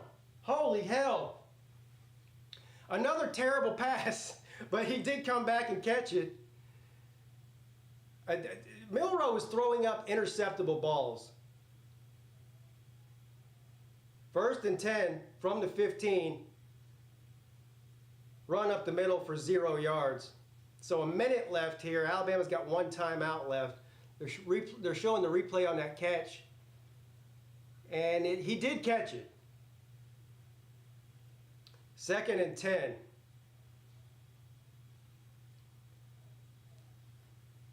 Milroe in the end zone.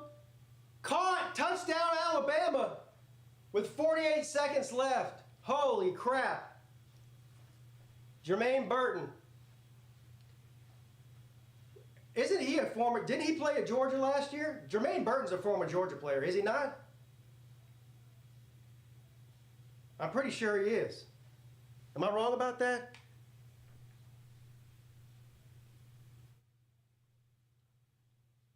Great drive there by Alabama, though.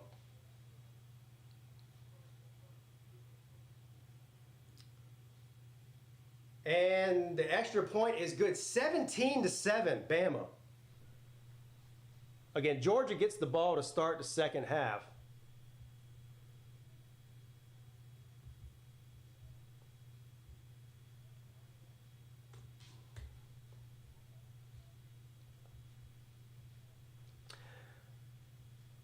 The committee is ripping their hair out. Yeah.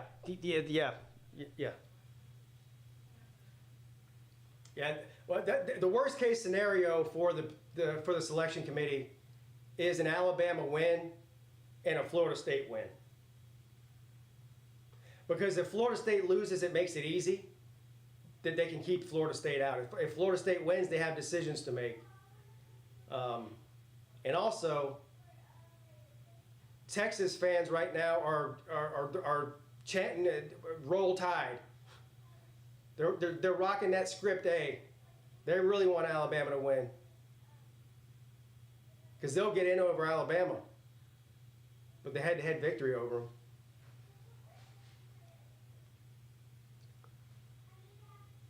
Joe S. What's up, Joe? What's up, Adam? Craziest part of Bama wins this game and Florida State wins, the SEC won't have a team in the playoff. Yeah, it's very possible that could happen. It is very possible. That would be unbelievable, wouldn't it?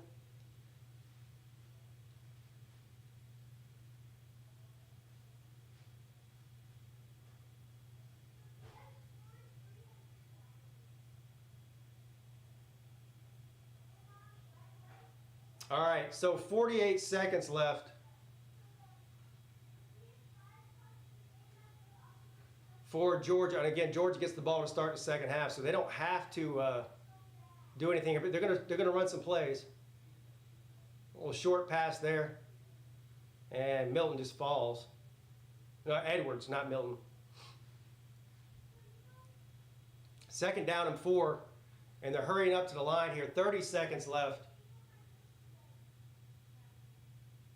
And Beck is going to keep it and falls down for a yard. 3rd and 3.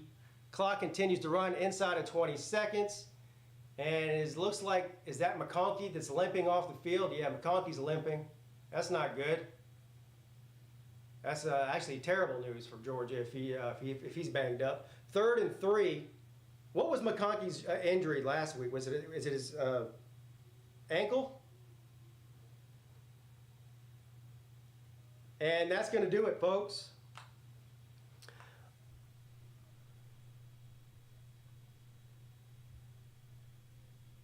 Yeah, I don't know what they were doing there. So, Georgia comes out on offense on the first offensive drive and scores, and then that's been it since. 17-7. What's up, Caleb? 17-7. What you guys think, man?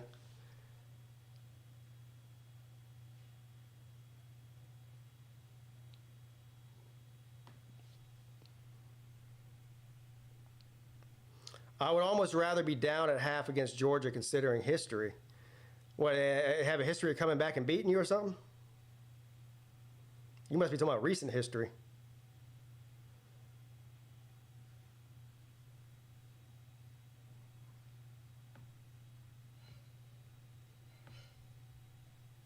Yeah, I guess we'll see a halftime update from him here in a few minutes, I would imagine. Will my score hold up? Alabama 29, Georgia 25. That's a pretty good prediction so far.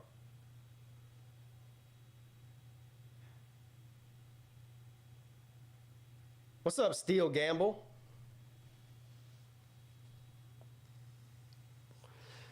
That is true, Crimson Brave. Right now, and this is pretty shocking, Alabama is winning the battle up front on both sides of the ball. I'm actually shocked at the amount of time that Jalen Milroe's having in the pocket. I mean, it seems like almost every play that he drops back to pass, he's standing back there for 4 or 5 seconds before anybody gets close to him.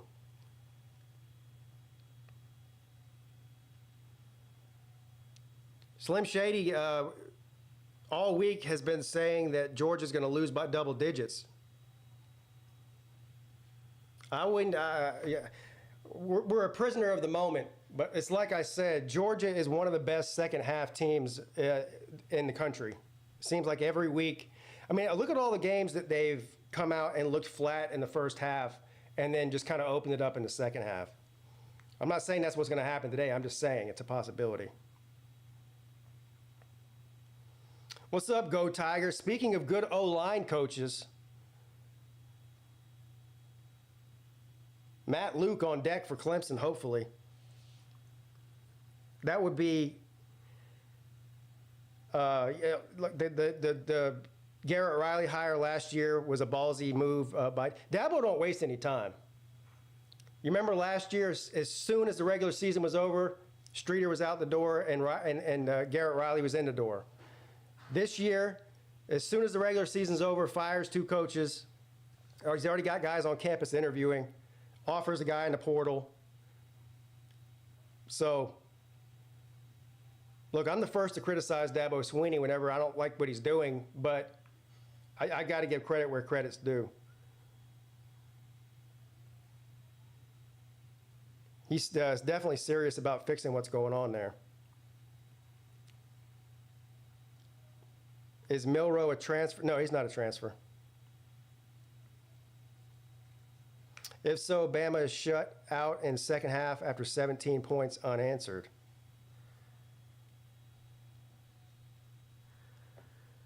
What's up, Millis? Dabo getting it together. We'll be back next year. If he hires the people, the position coaches that are being rumored, they'll be 2 of the best hires in the offseason by anybody in the country. What's up, Mr. Rogers?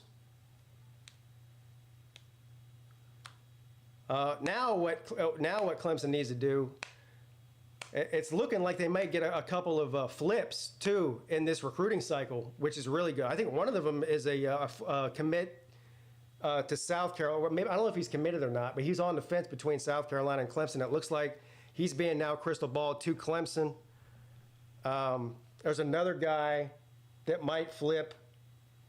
I don't know. I haven't even started looking into recruiting much because the season's still going on.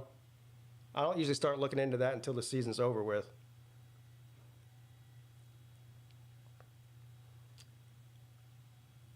What's up, you mad bruh? How's it going?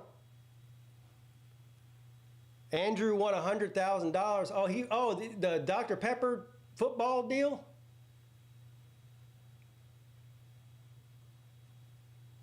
He sure did. He won $100,000 in tuition to a community college?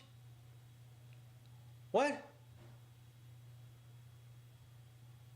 Boy, if you're going to community college and paying $100,000, I'm gonna go ahead and say you're overpaying.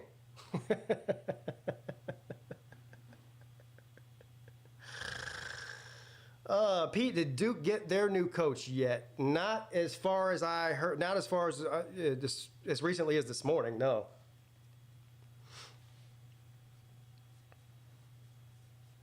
I've heard some names for it though.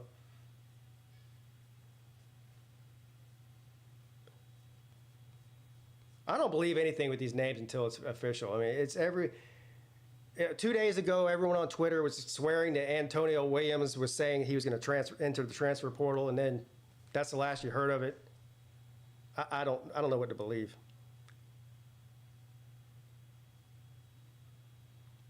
Duke fired Mike Elko. No, Mike Elko took the job at Texas A&M. He hopped on a plane in the middle of the night when he was supposed to have a team meeting with his players at 10:30 the next morning. And instead, he flew to Texas at 4 o'clock in the morning and then FaceTimed his players the next day and told him he wouldn't be back. Thanks, but no thanks. I'm out the door, Jack. But I don't blame Mike Elko for taking that job. It's more than doubling his salary. Yeah, he's going to get paid. He's not getting paid like Jimbo got paid. A&M learned their lesson on that one.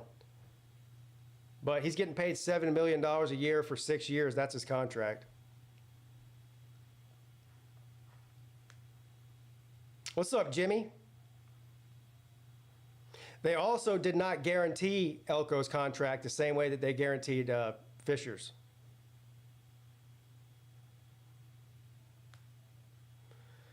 Wish they stole Norvell from Florida State. Yeah, I don't think anybody, no offense to Norvell, I don't think they could convince the boosters to go out and get another Florida State head coach after firing Jimbo. Is it possible that LSU versus Notre Dame might play in a bowl game? How do I feel about that matchup? Sign me up for that. I would love to see that. Are you kidding me? Now, as far as the possibility of it happening, I don't know. I don't feel well. Jesus, life shouldn't be that stressful. If this is my show 2 weeks in, by week 10, I'm going to be doing the show from a casket. Look down in the bayou. Watch a good documentary about a dude getting stuck in a cave. What? Where'd you see that at? Do I think that Dino Babers will find his way to Clemson? Probably not. And the reason I say that is I think the very least job he would take would be offensive coordinator, and Clemson's not looking for a new offensive coordinator. Now, if it would have been last year, he might have had a chance. I don't even think he would be interested in being a co-offensive coordinator. And I don't think Garrett Riley would be interested in being a co-offensive coordinator either. But if Clemson were in the market for a coordinator and Dino Babers is on the market, I would definitely like him to go after him. I just don't think the timing works out. Dino Babers is probably going to end up probably a head coach of a group of 5 school or something, whether it's this year or next year or whatever. I guess he could possibly get another Power 5 head coaching job. I don't know where that would be, though. If I'm Duke, he's on my list. I mean, Duke's looking for a coach right now. A lot easier to recruit in the state of North Carolina than it is in New York as well.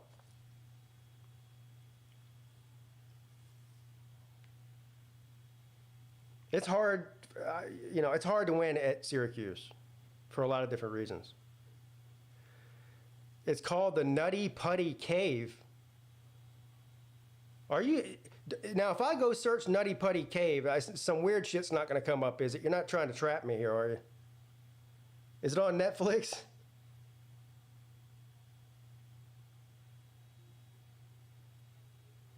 I can just see myself searching Nutty Putty Cave and some illegal dark web stuff comes up on my computer. I don't need those problems.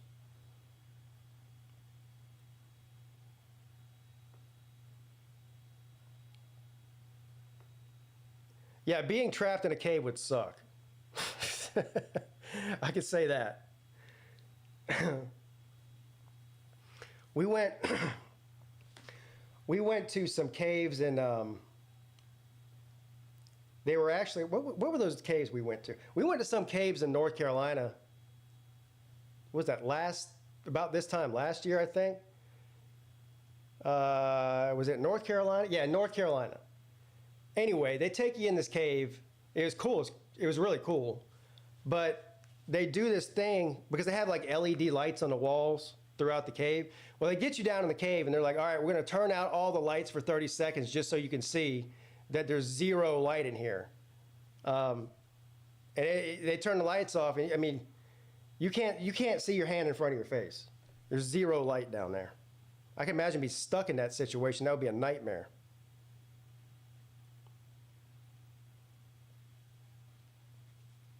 He's still down there to this day. They filled the cave opening up.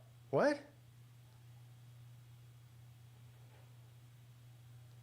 are you talking about? The man's living in a cave?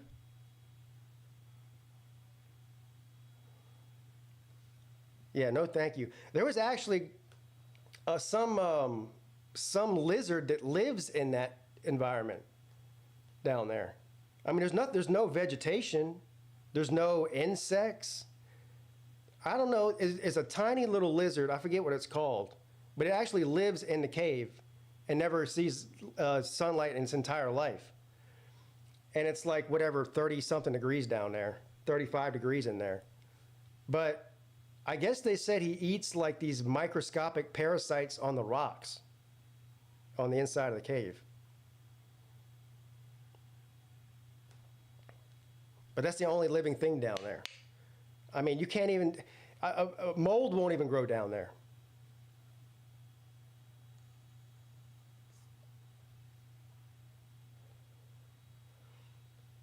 What's up, Joe? Miami is trending up. The complete fan base is a soft point. They are destructive at best.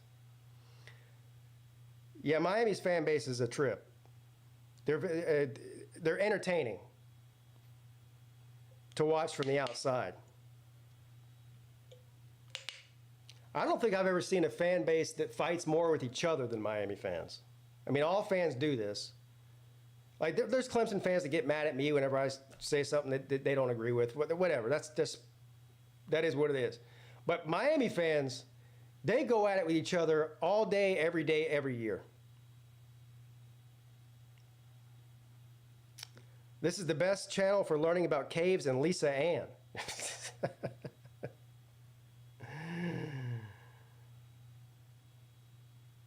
It was a zipper lizard. No, I mean, it wasn't a zipper lizard.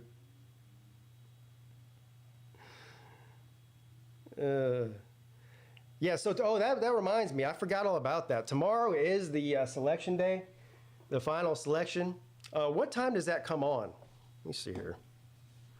I'm probably going to go live for that. I think I'll be home.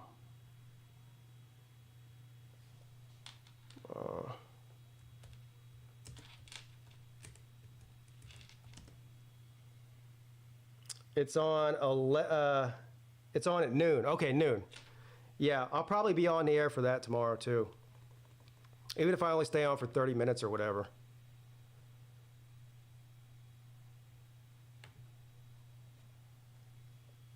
Is Clemson still in the college football playoff conversation? No, they got 4 losses. They're what are they ranked 20? I think they're ranked 23. If Georgia and Michigan and Florida State all lose, damn. All right, let's think about this for a second. This is a mind twister. All right, so if Georgia loses, I don't think they're going to get in. If Michigan loses, my head's starting to hurt already just even thinking about this. All right, Washington's in. If Georgia loses, Texas will get in. So that's 2. If Michigan loses, that would be weird. If Michigan loses, Alabama will probably get in with Texas. Who would the 4th team be? The 4th team might either be Georgia or Michigan. That's who they would have to choose between those 2. See, I told you my head's starting to hurt just from even thinking about that. Thank you. Who was that? Thank you, Mark, for the super chat. Checking in. I'm nervous as anything for this game, but I like the intestinal fortitude from Alabama. Yeah, they're playing great so far. See if they can keep it up.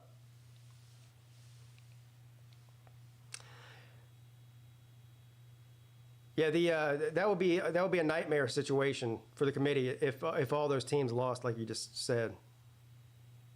That would be weird. I don't think Ohio State would get in because I don't think Ohio State has a chance to get in no matter what happens. They would let Alabama in ahead of because if Georgia lost, Alabama would be the SEC champ with 1 loss. They would get in ahead of Ohio State. Texas would get in ahead of Ohio State.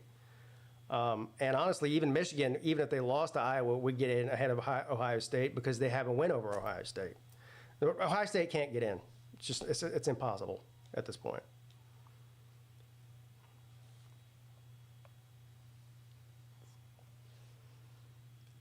Alabama gets in regardless if they win. No, if they lose, they're out. They'll have 2 losses. I think I'm trying to understand what you're saying. You might be having a different conversation, but Alabama's not getting in if they lose. There'll be 2 losses, no conference champion.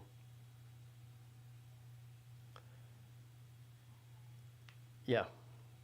I can't wait for the selection to happen. So today is Truth-Telling Saturday. Every day is truth-telling day for me.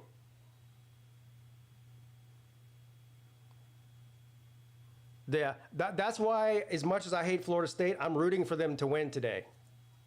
I want them to win, and I want them to get in the playoffs. So I can watch everybody, whoever gets left out when Florida State gets in, they're going to lose their minds.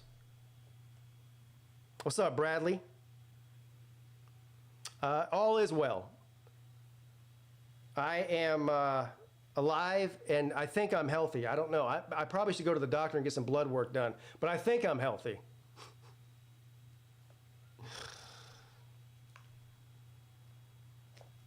Love to see Washington and Oregon one more. You haven't had enough of that game? They've already played twice. I think I'm good on the Washington-Oregon thing. I've seen enough of that. Yes, I want to watch the world burn. You took the words right out of my mouth. The college football world, that is. I don't know. I like watching people get angry about sports. I mean, listen, Ohio State, it's disappointing, I understand, but you still had a great season. You're still going to play in a great bowl game. You have a chance to win a New Year's Six bowl game. Like the sky is not falling in Columbus. You know, it could be worse at Ohio State. You could be Clemson. You could have lost 4 games this year. Then you'd be freaking out for real.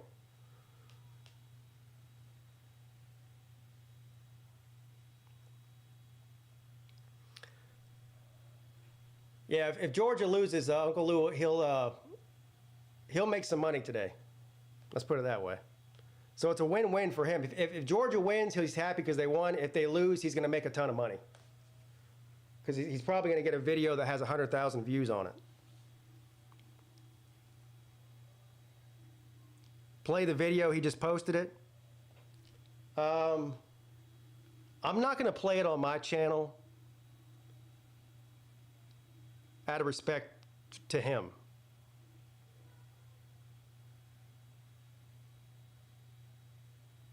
I'll watch it after the stream is over.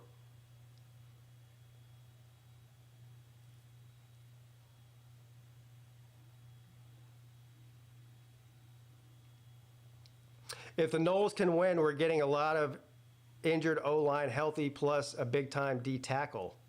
What is the transfer portal situation looking like in Tallahassee right now? You guys, I mean, I'm talking about the players leaving. Is there a bunch of them? I can barely keep up with what's going on at Clemson in the transfer portal. I can't keep up with everybody else. I do know that Notre Dame's got a ton of offensive players leaving. I've seen a bunch leaving North Carolina for some reason. None so far? Wow, that's shocking. Well, I guess also you're still in the playoff mix. Your season's not over yet.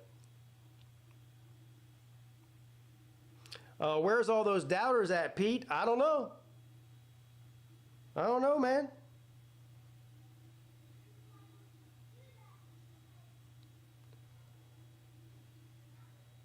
Ready for this thing to resume, though. Portal don't open until Monday. Yeah, but there's still people announcing that they're leaving. And also the Division I, Division II players, they're already entering the transfer portal. It doesn't open for the Power 5 until Monday. I mean, you can't go anywhere till Monday. But you can announce that you're leaving. What's up, Todd?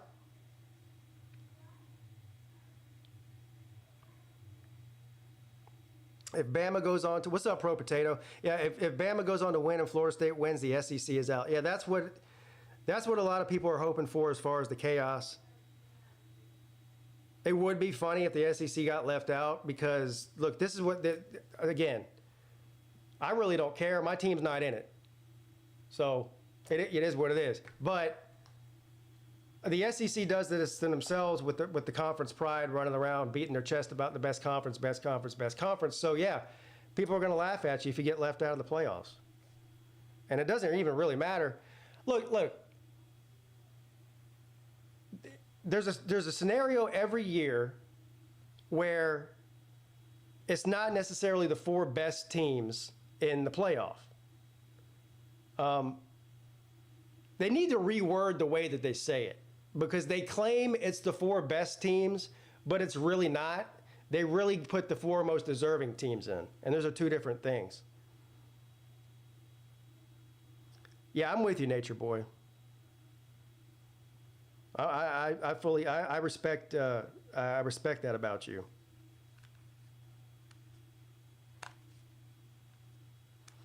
D. Taylor says the Bama fans will be crying tomorrow. They won't be crying tomorrow if Louisville wins today, and they beat Georgia today. They'll get in.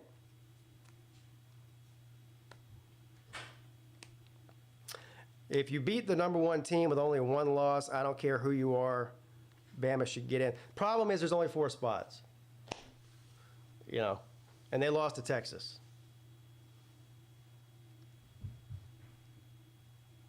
I see what you're saying. There's different ways you can look at it. I don't think it would be good for the sport for a 13-0 conference champion to get left out of a 14 playoff, though. Especially if they get left out for somebody that has a loss. I don't think that's good for the playoffs. Doesn't really matter. This is the last year of the 14 playoffs, so, but.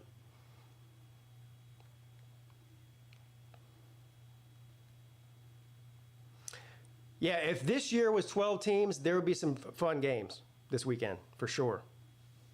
And then when you add in the buys and the on-campus games and all that, I've actually come around. I was not a big fan of the 12-team playoff. I actually still believe that they sort of missed the boat. Instead of going directly from 4 to 12, in my opinion, they should have went to 8. 8 is a good number, and they still could have kept the on-campus games and all that kind of stuff that they're doing with the 8-team playoff. But whatever, I've come around to the 12-team idea. Although I don't typically think on any given year that the 12 seed is going to go on to win the national championship. I think that's going to be a very rare thing if that does happen. But I think it's exciting for the sport.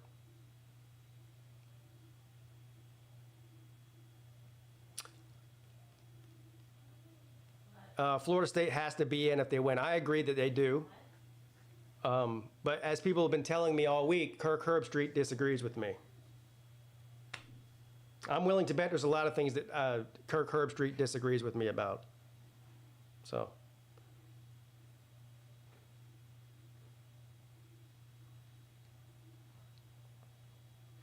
Is it just me or is the halftime long? Yes, it is. Who's the performer there?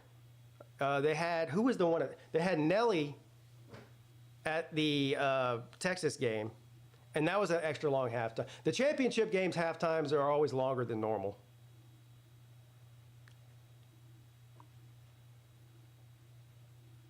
How do you say Florida State doesn't belong if they win? I don't say that. Kirk Herbstreit says that. Kirk Herbstreit is of the opinion that no matter what their record is, which is the dumbest thing I've ever heard, of course your record matters. That no matter what your record is, they should take who they think the best 4 teams are, despite record.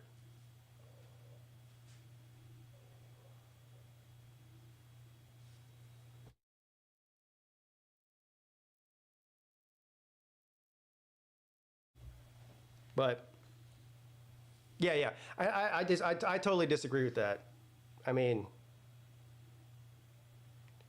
all the things they say matters. Winning matters. Conference championship matters. All those things, and then you can't just say at the end, oh well, yeah, they won all their games and their conference, but no, they're not good enough. That's Paul Feinbaum is at home crying, makes me happy. That dork. I was going to call him something else, but I'm trying to be good today. He's a dork, is what he is. Yeah, who crowned Kirk Herbstreit as the king of college football anyway? I want to know that. If I had $1 for every time somebody this week told me, well, Kirk Herbstreit said this, I'm like, I don't care what Kirk Herbstreit said. I really don't.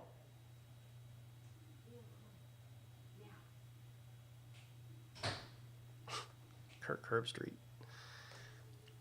I do like Kirk Herbstreit as an announcer, though. I don't dislike the guy. I just don't agree with everything he says. Hell, I don't agree with everything anybody says, let alone Kirk Herbstreit.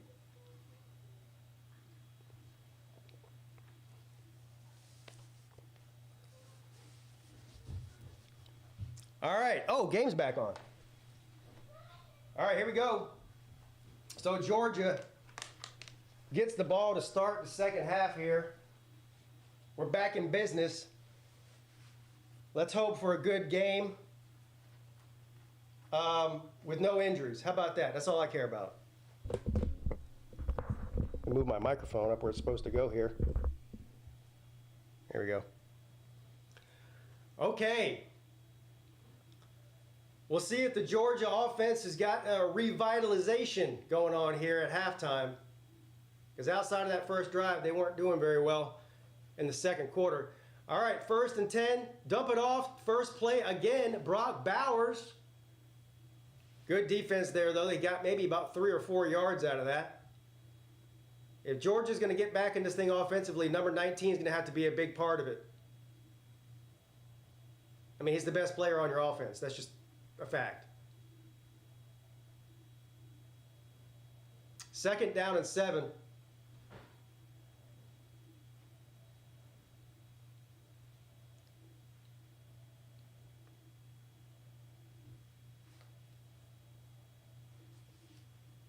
from the 28. Beck gonna hand the ball off. And great run by Edwards, first down.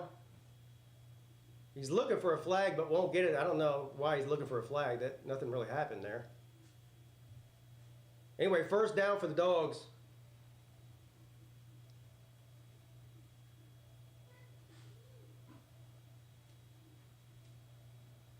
From the 37.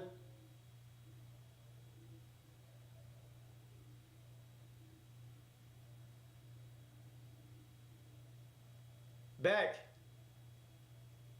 throws it to the sideline, complete, and he's going to go nowhere. Hit immediately. He might have got a yard out of that, though, so it's going to be 2nd down and 9 coming up. I'm surprised there hasn't been a pick yet. I mean, both quarterbacks have flirted with disaster as far as that goes today. Shit, Beck has had 2 of them that just went right through Alabama's players' hands and dropped.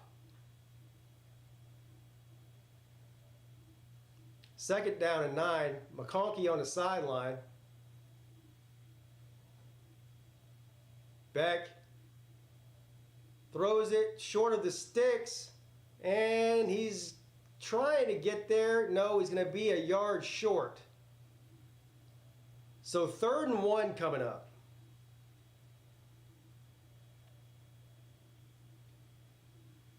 What's up, Paxton?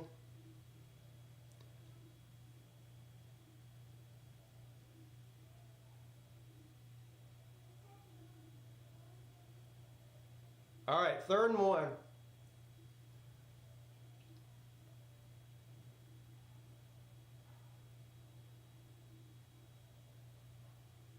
And they're going to pitch it.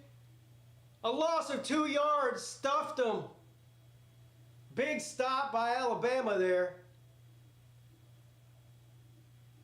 4th and 2. You got to punt this, don't you? I don't think, well, I'm assuming they're going to punt it here. I think it would be silly to go for it. You're not even across the 50-yard line. Way too early for that shit. You got to continue to play field position game, and they do bring the punt team out. See what kind of punt they can get. And it looks like a decent punt, fair caught. Oh, great punt, actually. Holy shit. Kicked that thing like 70 yards. Out the back of the inside, so it's going to be a touchback. Little Whitey's in the house.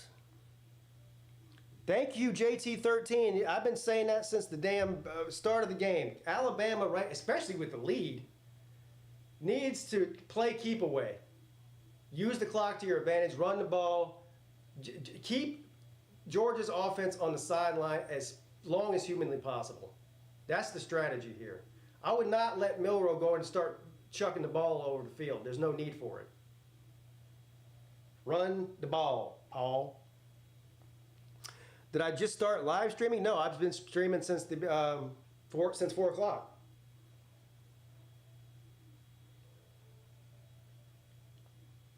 I don't know what's going on with YouTube.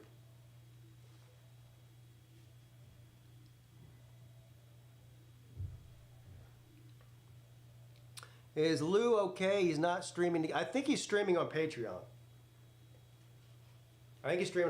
Which, by the way, that reminds me, I'll be streaming on Patreon after this game for the nighttime games. So, and for the join members, not just the Patreon members. All right, so we'll see what Alabama's got here. Up by 10 against the Dogs in the 3rd quarter.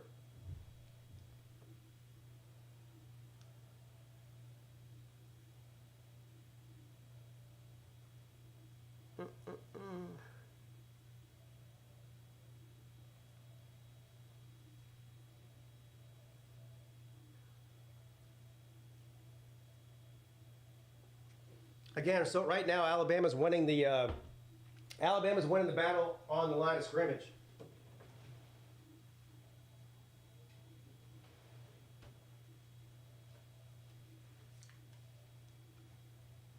We'll see if they follow my advice and whoever said that in the chat's advice. I don't have Patreon? What do you mean?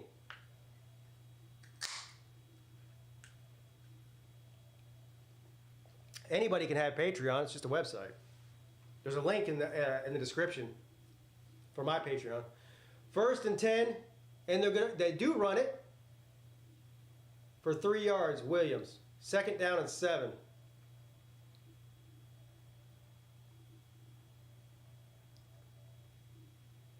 From the 23, and they're going to hand it off to number 5 again. Good defense by Georgia. A loss of 3 yards on the play.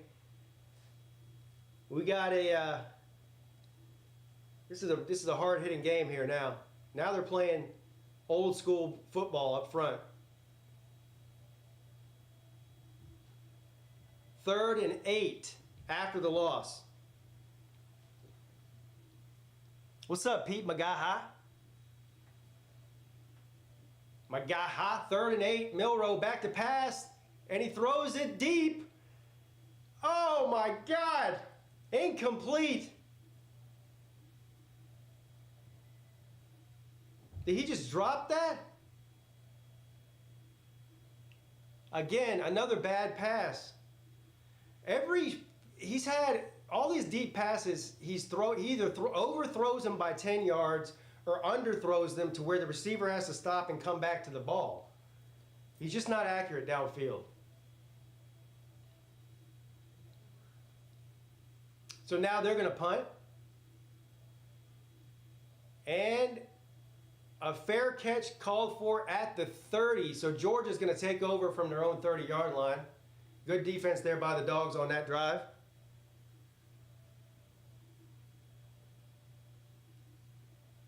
Yeah. Yeah, the game's far from over. 10 points is nothing. 10 points is nothing. If I'm Georgia right now, I'm trying to find some way to get the ball to number 19. That's my number one priority.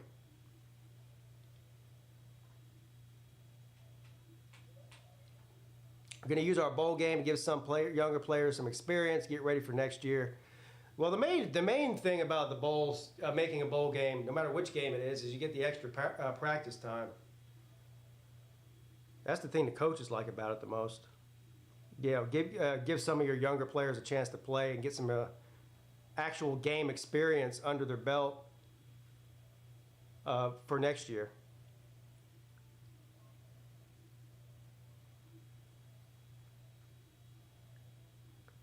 Bama tough as hell, promise y'all that. Yeah, well, I don't think anybody ever questioned Alabama's toughness. You know.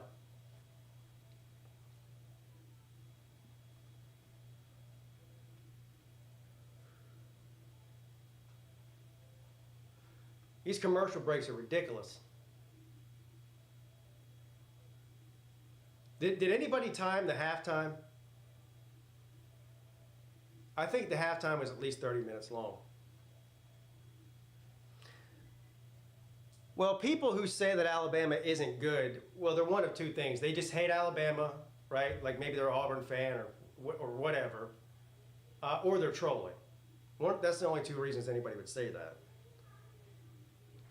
I mean, their only loss is to Texas, and we know how good Texas is. So, you don't win 11 games with Alabama's schedule if you're not any good. Furman won today. They move on to the 3rd round of the FCS playoff, and they face either Montana or Delaware. Man, go Furman. Paladins. How about it?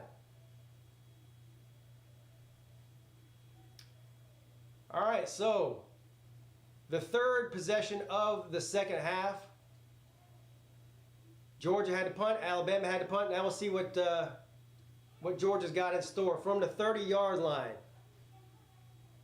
Back to pass on 1st down, and he's going to throw it deep, and he's got a guy caught inside the 20. 1st down, Dogs. That was a huge play. And a possible momentum shifter here. They're in the red zone after one play. They needed that bad.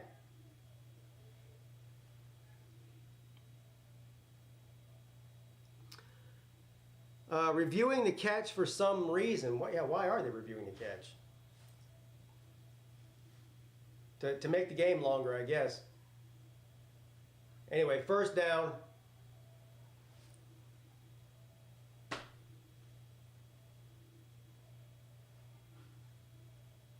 This is what you were talking about. You must be ahead of me a little bit. Why are they reviewing this? They want more commercial. Well, I got to pee real quick, so that'll give me a time to pee real quick. I'll be back in like 30 seconds.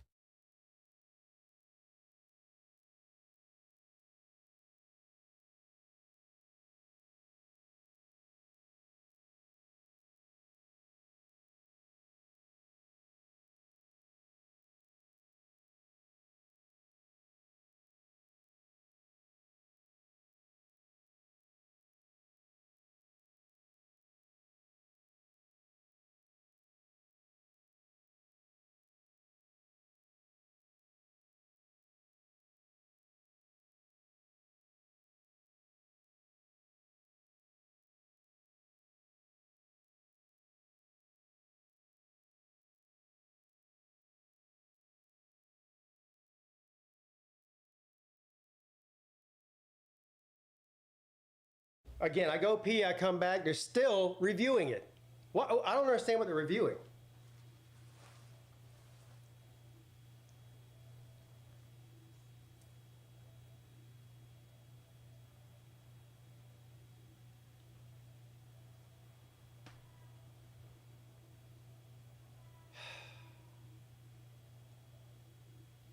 Yeah, ruling on the field stands. We could have told you that. Well, a giant waste of time is what that was. There was nothing even remotely controversial about that catch. They just want to review everything. No face mask call.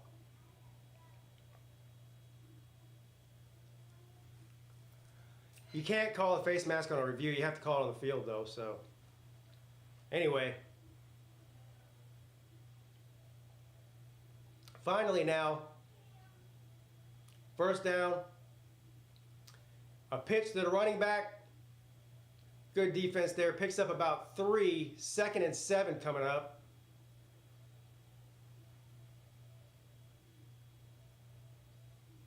Alabama's defense right now is dialed in on the run game. You're a play ahead of me? Yeah. Well, there's a delay on YouTube.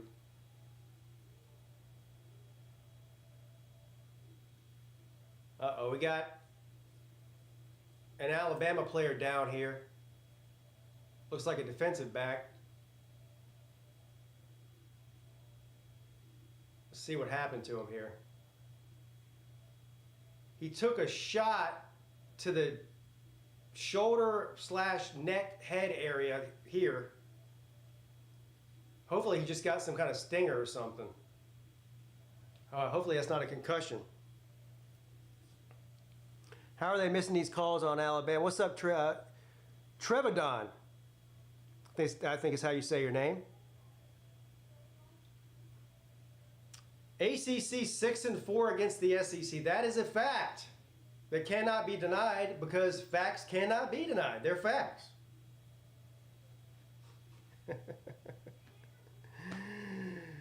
Leonard says, drinking beer out of my PigskinPeete cup. Oh, that reminds me. Yeah, no, the final drawing tonight. Let me see here. Oh, is John Serene in here? John, I never got you never sent me your address. I went out yesterday and mailed out, was it yesterday? Wait, no, Thursday, not yesterday. I went out on Thursday and mailed out Brandon Pratt's coffee mug, and I was going to mail out John's too, but I never got his address. But anyway, tonight on the Patreon stream, we'll do a drawing. I've got, well, this is Slim's. Slim won one a couple weeks ago. I'm just holding that. I'm giving it to him in March when I see him. And then So what I have left,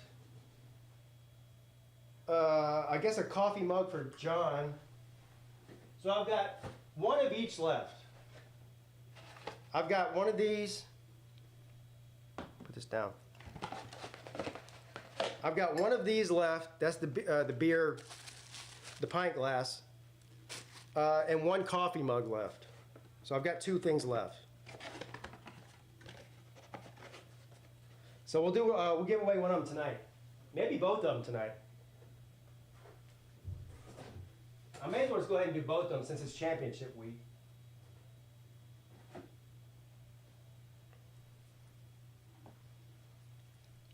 Just take my entries out of the hat that's rigged anyway. I don't know, we might pull your name tonight, man. You never know. You never know. All right, 2nd down and 7. Beck back to pass. Oh, almost caught, intended for Bowers, right off of his hands. I'm trying to see if he dropped that or if it got knocked out of his hand.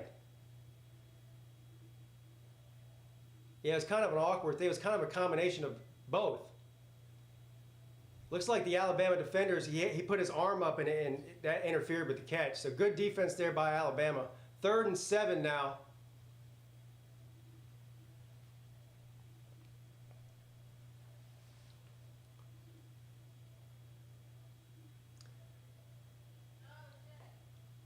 This is huge 3rd down here for Georgia. And Beck, under pressure, rolls out to his right, looking in the end zone, throws it. Oh, incomplete, intended for Bowers. Knocked down by Alabama defensive back. And Bowers appears, I don't know, he's still banged up, I think. The way he's moving. Do y'all see the way he ran off the field?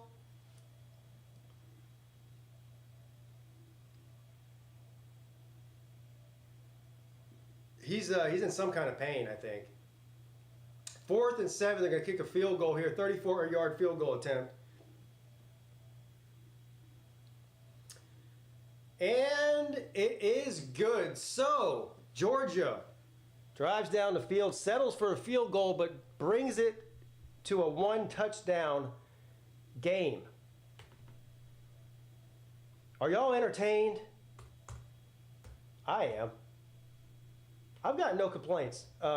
Between the game last night and this game here, I think we all kind of knew in the back of our minds that Texas was going to wipe the floor with Oklahoma State. So that really wasn't that interesting or even surprising. But the game last night and this game so far, I mean, that's what you want in championship games.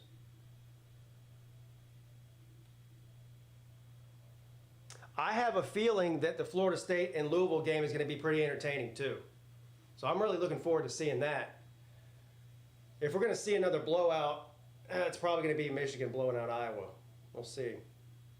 But it's been I don't know, anything can happen.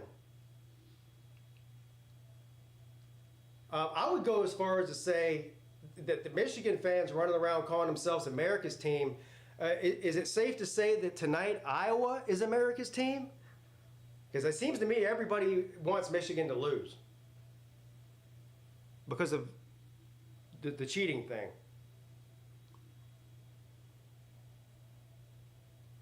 I heard an ex-NFL player about that on a podcast the other day, the gloves.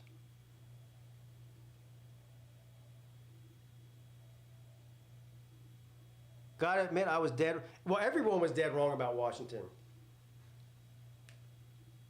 I mean, Washington played the worst football of their season leading into last night, and then they, like, all of a sudden reverted back to Washington from the beginning of the season. You know? I have no reason to want Michigan to lose. Well, I think just most people in general do.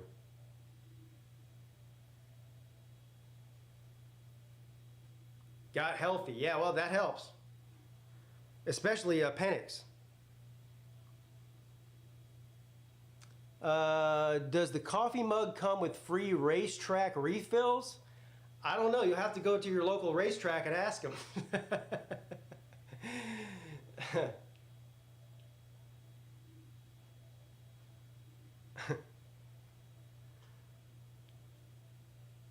I do like the coffee mug though. Here, I'll show you what it looks like if you haven't seen it.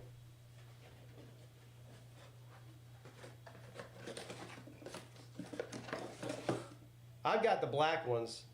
I use the black one myself, but I think they also come in white.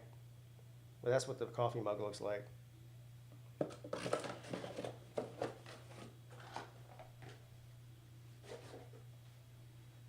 All right. We'll see what Alabama's got for an answer. Will they keep Georgia out if they lose? Well, it depends. Probably, yeah. Yeah. Georgia would need help if they lost. They would need Florida State to lose and probably Michigan to lose. But most likely they're out if they lose, yeah.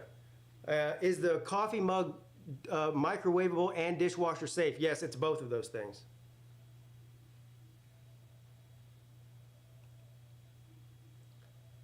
All right, 2nd down and 10 now.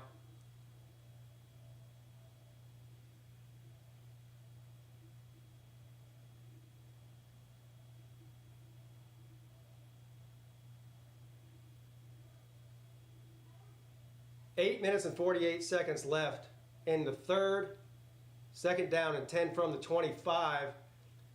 Milroe is going to pass it. He's under pressure.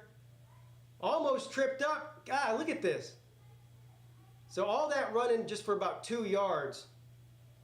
So it's going to be 3rd and 8. 3rd and 8.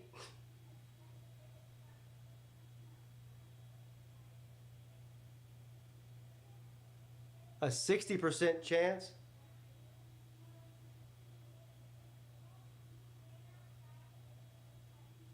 Third and 8.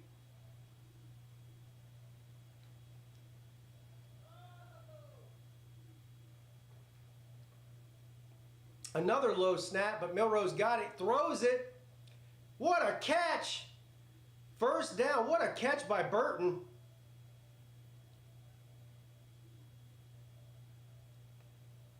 Milroe, I don't know why, he doesn't throw a very pretty ball. I don't know if it's his throwing motion.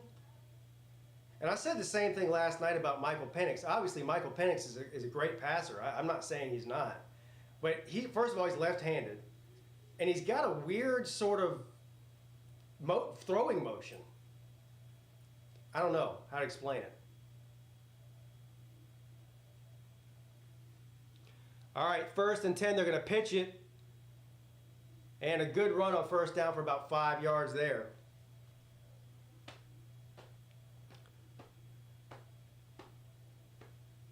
Yeah, Penix has a really weird delivery. But he's accurate. 2nd down and 5.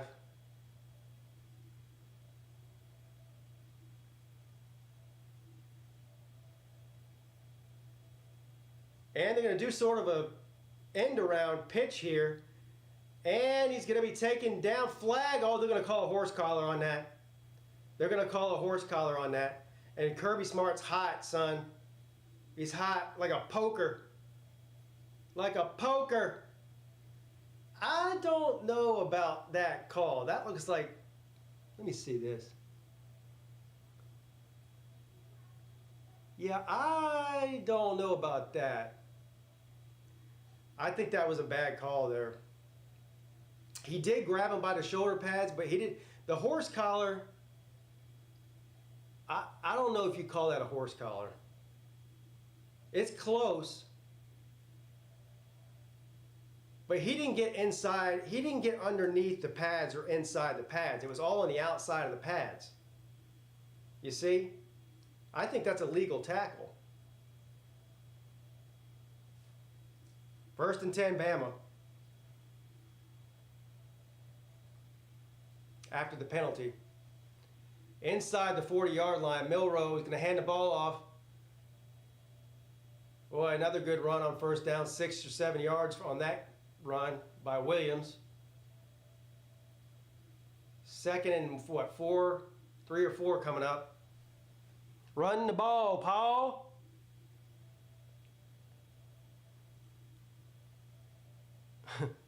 Yeah, I don't sell my mugs in Walmart, unfortunately. I wish I did. Nobody would buy it if it was in Walmart. They'd be like, what is this? What does PigskinPeete mean? Second and 4.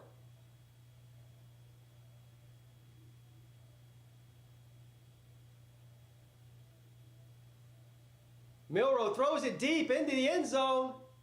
Overthrew him.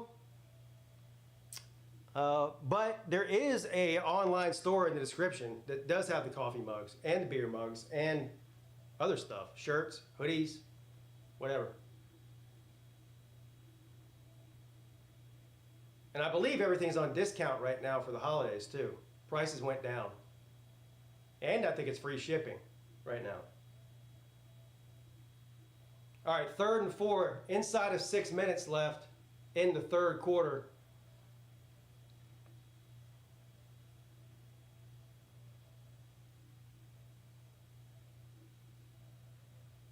Milroe under pressure, taken down. What a huge loss. Holy, he gets up and runs.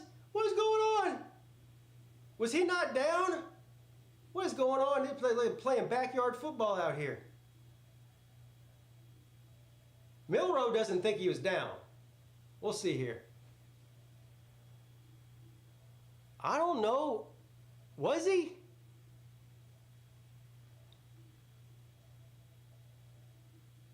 Let me see here. I think he might have been down. Yeah, he's down. The side of his leg kind of grazed the ground, and I think his forearm might have hit the ground too when he was trying to get up. 4th and 16.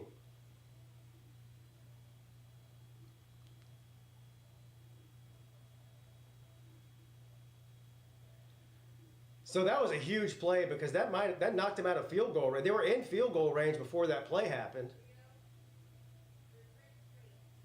That was a huge play for UGA there, because they might have put another 3 on the board if it weren't for that loss of yardage there.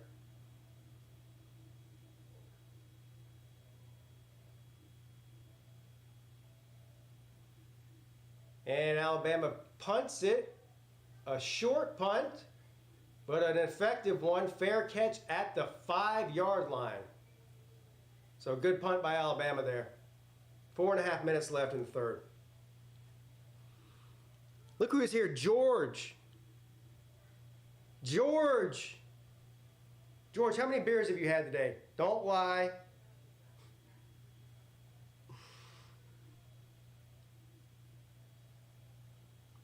Pete, who loses? Call it now. Well, I picked Georgia to win earlier this week and before the game.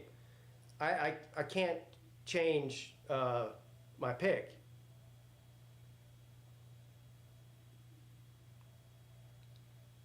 First and 10 from the 6. And good defense by Alabama. Loss of yard. Georgia is having a hard time running the ball on this Alabama defense today.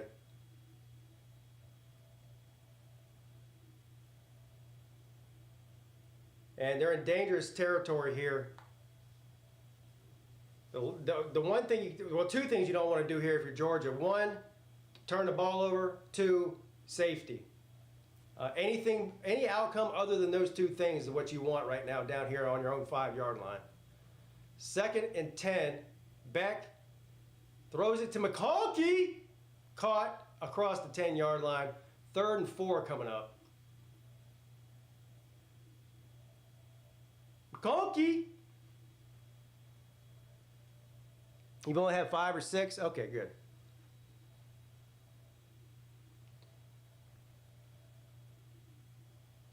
At least they're out of the trouble of a safety now, most likely. 3rd and 3.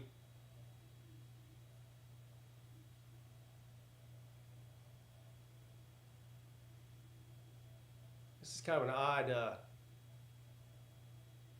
formation here. But he's going to pass it. And he throws it, and it's caught for a first down.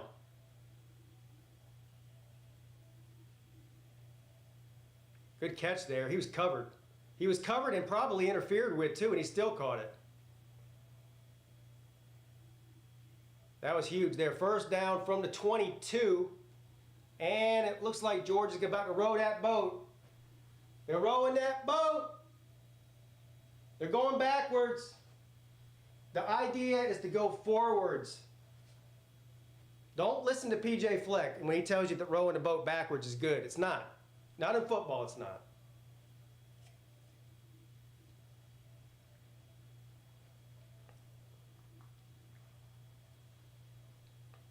First and 15 after the penalty.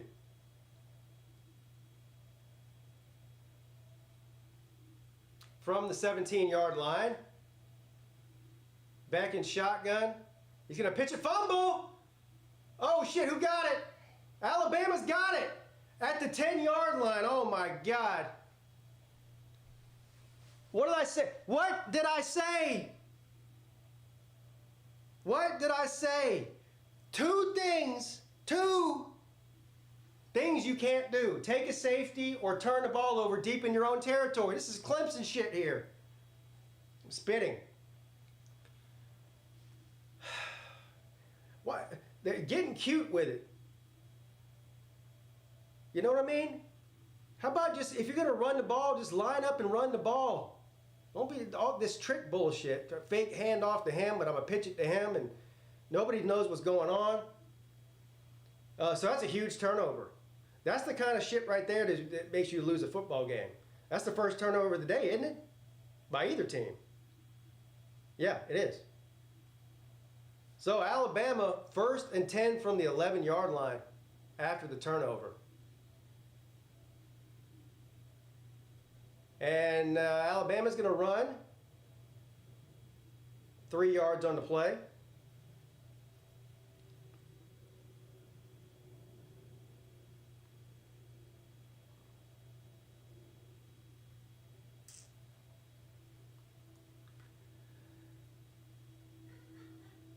Second down and 7.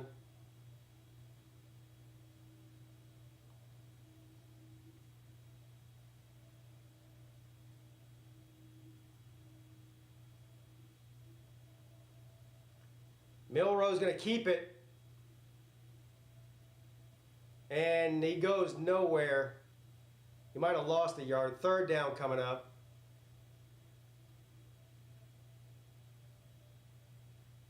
I do like, I got to say, I do like what Alabama's approach here is, particularly in the second half. They're playing to their strengths. 3rd and 9.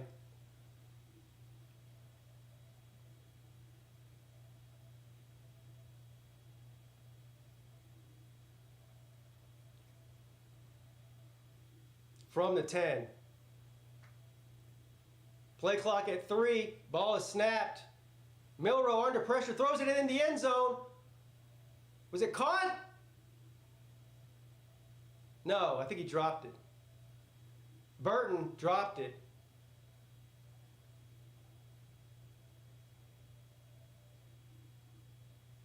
Yeah, he dropped it. No good. No bueno.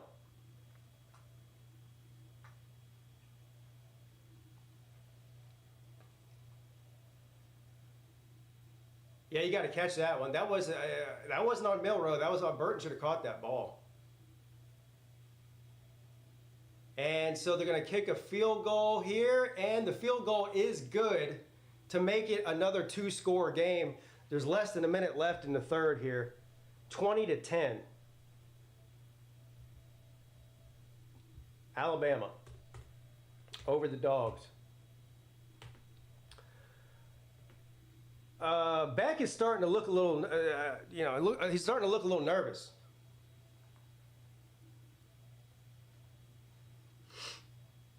Reg Talk and Sea Dog are having a ball. I bet they are. Are they live streaming right now? I bet they are. Are they hugging each other and shit like they normally do? on the couch. Like one of the funniest things I ever saw is when, what game was that? I think it was when they played against Miami. They were hugging each other and rolling around on the couch together. I was like, what is going on here? I just said the dogs are Clemsoning. Uh-oh. Don't say that.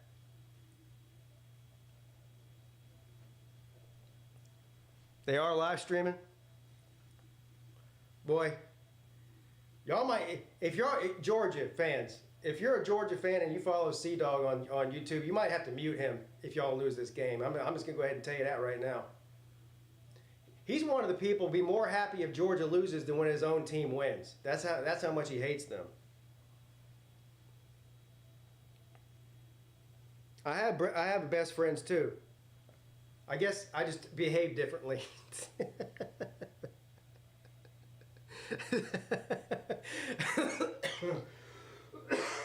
2 beers away from making out.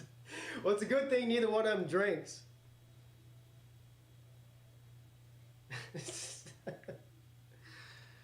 All right. So after the field goal, we'll get on to look at Georgia. We'll see how Beck can rebound from that turnover. Mentally, I mean. I think if you're Georgia, you gotta stop. You just gotta get back to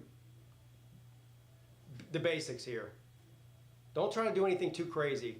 Don't feel like you got to, throw Hail Marys every 3 plays and get chunked yardage. Just there's still plenty of time left. Don't get crazy. And don't turn the ball over.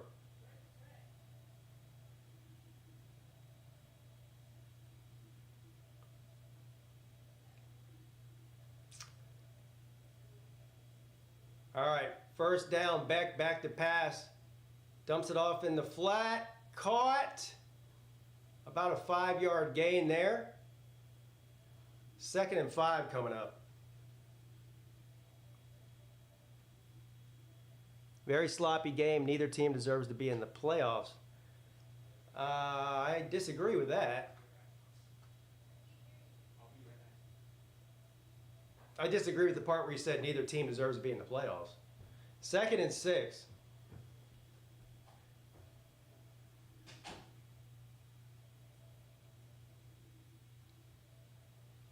Back to pass again. Over the middle, complete. For a first down and more. First down, Dogs. All right. That's what they needed to get a couple of completions for him, get his nerves calmed down a little bit. And that is going to be the end of the 3rd quarter. 4's up. Is that what they do? 4's up. 4's up. And what's been a great game so far.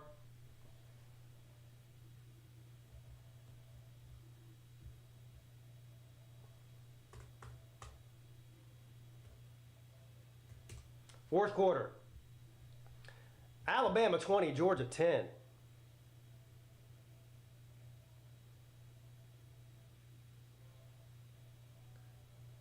I love when people watch 2 teams play a competitive game and decide that they both suck. Yeah, well, I mean, first of all, the idea that neither one of them deserves to be in the playoffs, that's just silly. I mean, making the playoffs is a culmination of what you do the entire season, not just in one game.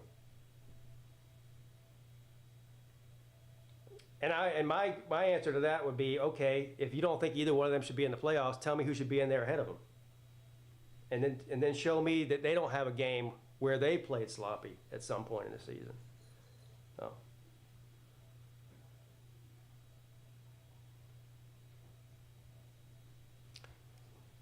All right. Can Georgia make some noise in the 4th quarter? Offensively, they have been pretty much dead to rights since the 1st quarter. Haven't really done anything all that impressive offensively since the 1st quarter. They got 1 quarter left to do it.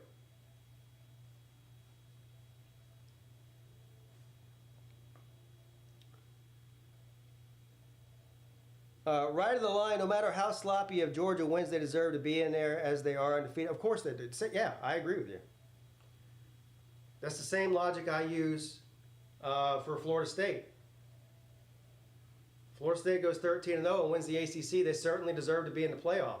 Doesn't matter what you think if they're going to lose in the first round or not. It's irrelevant. Completely irrelevant.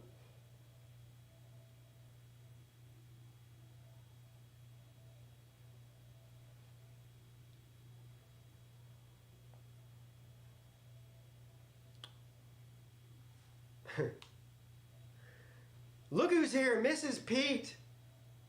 Mrs. Peete in the house. Well, she's quite literally in this house because she lives here. But she's also in the YouTube fictional house that we call the chat.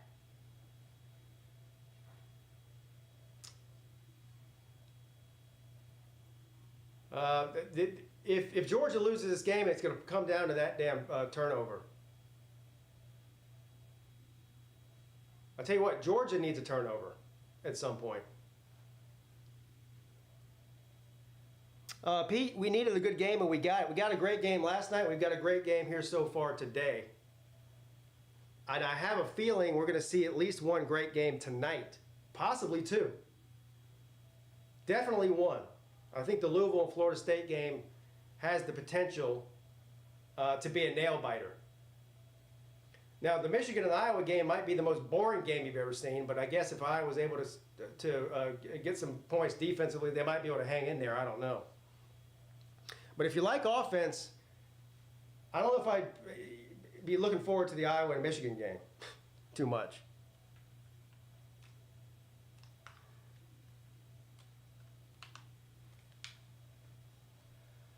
All right, here we go.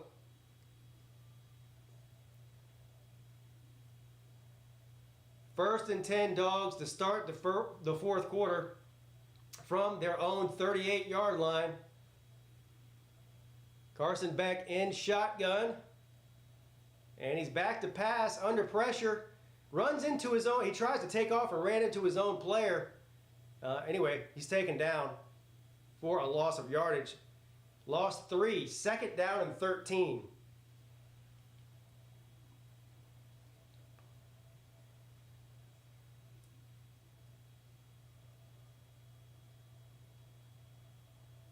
And it looked like he almost fumbled there. He was able to hold on to the ball. That would have been a disaster.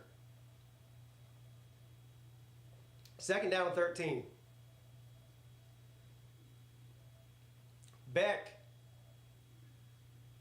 throws it over the middle, incomplete, intended for the honky man. McConkey. Third and 13. Good coverage there by Bama.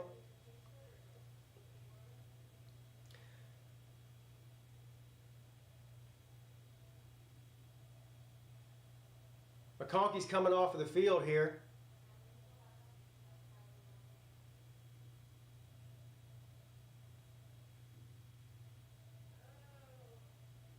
All right, huge third down here.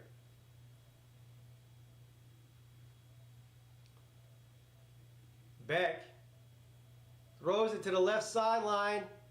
Almost intercepted, incomplete. He was covered. So Georgia has to punt. Having a hard time getting anything going offensively here in the second half.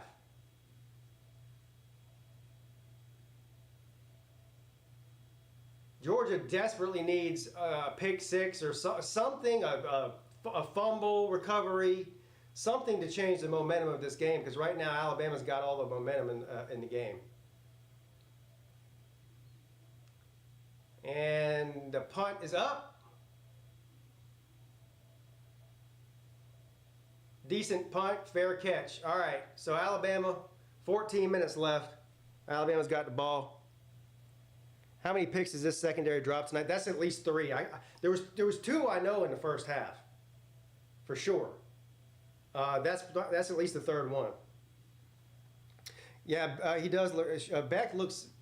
He looks like a lost puppy dog out there. He looks like the moment's like too big for him or something. I mean, this is the biggest game he's ever played in his life. So.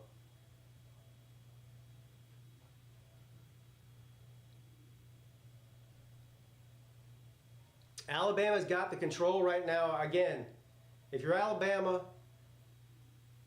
at this point, offensively, it's not about going out and winning the game because you already got a 10-point lead in the fourth quarter. It's about not losing the game. I would be extremely conservative offensively if I'm Alabama. Running the ball, using the clock to your advantage, and more importantly, protecting the ball. I would not let Milroe be throwing this ball past 5 yards. I just wouldn't. They don't need to. They won't let the garnet fish in the stadium, Pete, is bullshit. What, garnet fish? What does that mean? That is bullshit! That is bullshit! What is up? Ray Finkel's house. As I like to refer to him, is Ray Finkel's creepy bedroom. Thank you for the super chat, my friend. How are you doing? Are you enjoying the football? Yeah, Alabama needs to just bleed the clock and not to turn. That's it. It's pretty much that simple. Run the ball and don't turn it over. Like, that's the formula for the fourth quarter if you're Alabama. Just don't do anything stupid. And if you're Georgia, you need to force a turnover. And Georgia's getting to the point now where they're going to have to start taking some chances offensively and throwing the ball deep. Well, the more time that bleeds off the clock, the more they're going to need to do that at some point. So the opposite strategies for each team right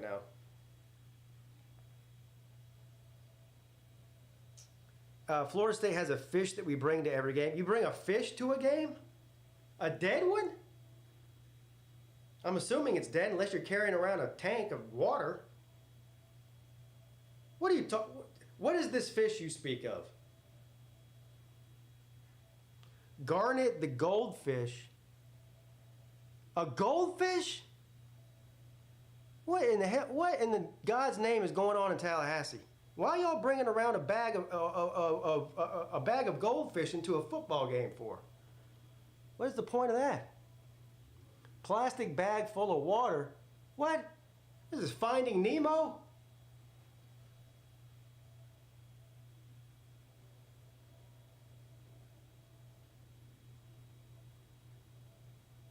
I've never been able to keep a goldfish alive for more than 2 days. 2nd and 8.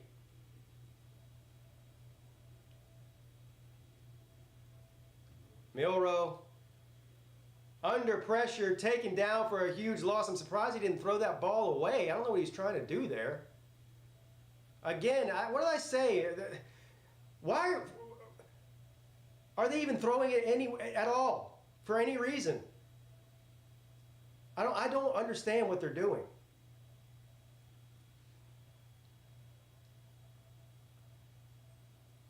Now it's 3rd and 19.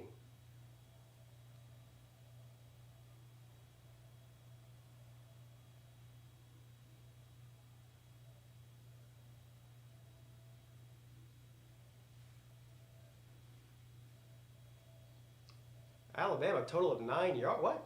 3rd and 19. Milroe back to pass again. Now you got to pass. Dumps it off to the tight end. He gets a good chunk of yardage, but he's still going to be 5 yards short, so Alabama's going to have to punt now. It's going to be 4th and 5. Nick Saban looks like he's about to have a coronary on the sideline.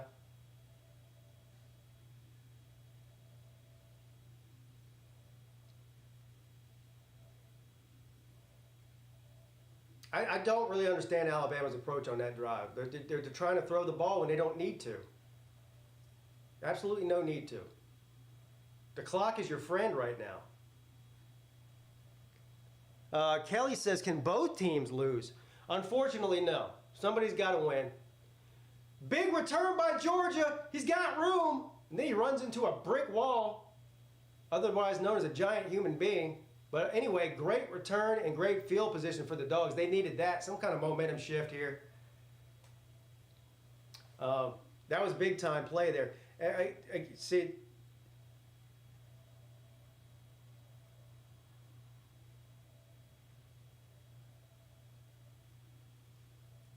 This game's exciting to say the least.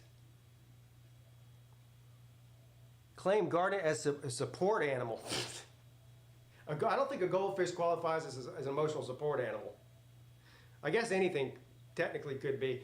1st and 10, Georgia from the 35-yard line of Alabama. This is their best field position of the half so far. And they do run it on 1st down and pick up 5. 2nd and 5 coming up inside of 12 minutes now in the game. Georgia down by 10, desperately needs a score, whether it's a field goal or a touchdown on this drive.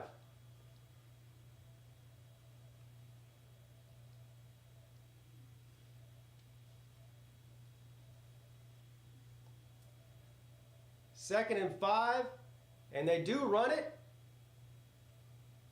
just short of the 1st down, so it's going to be 3rd and 1 now. I would run it again here.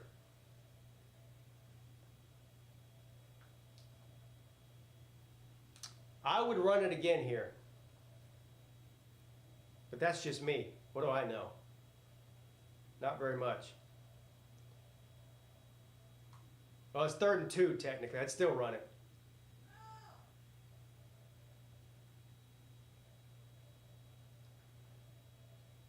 Here we go. And he's not going to run, he's going to pass it.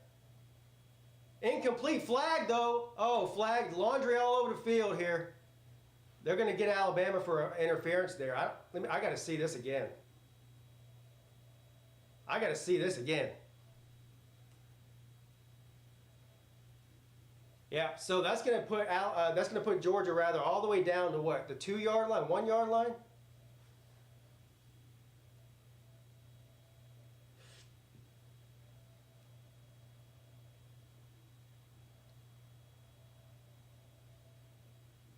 No, I'm sorry. What am I talking about? Anyway, it is 1st down, 1st and 10. Vegas refs are getting involved now. 1st and 10 from the 16-yard line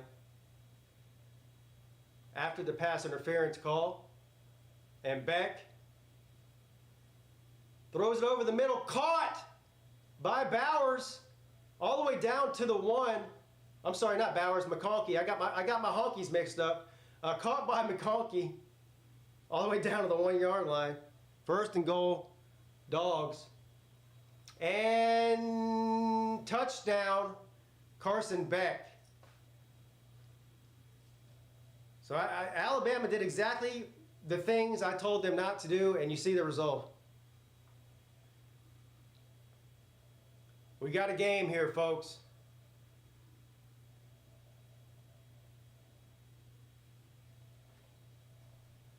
So it's going to be 17-20.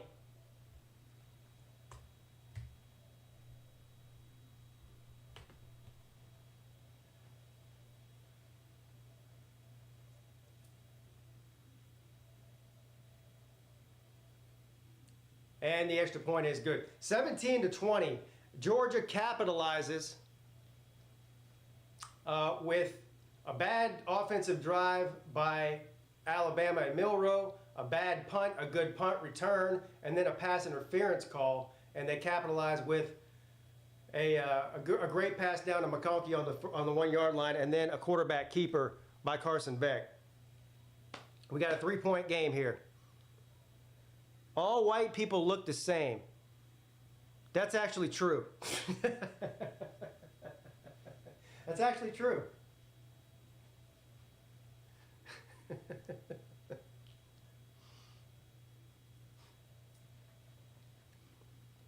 Uh-oh, need to check in on Sea-Dog. All right, I'll check in on him. Let's see what he's doing. This will be our first check-in today of the stream here.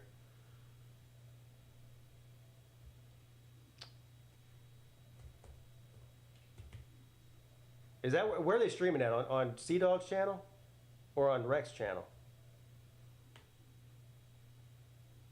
It must be on Rex channel. I don't see it.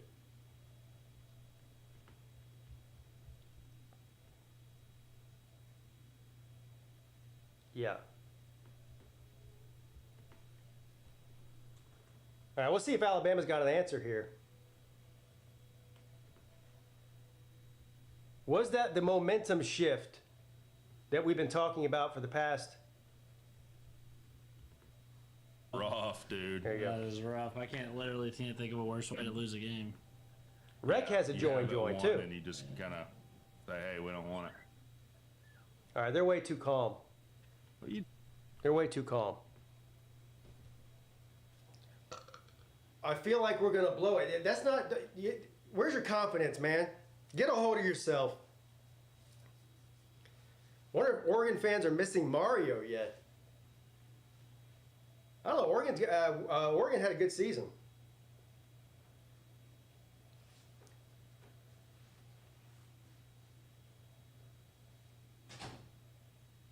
All right.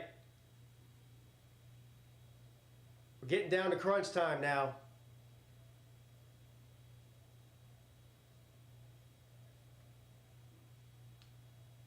Georgia got exactly what they needed on that last couple of series there. Changed the momentum in this thing. And the kickoff is up, and it's going to be a touchback. So Alabama going to take over from their own 25-yard line. Now they don't have the luxury of what they did 5 minutes ago, is just to run the ball and play keep away. Now they actually have to try to score because they're only up by 3. That changes everything.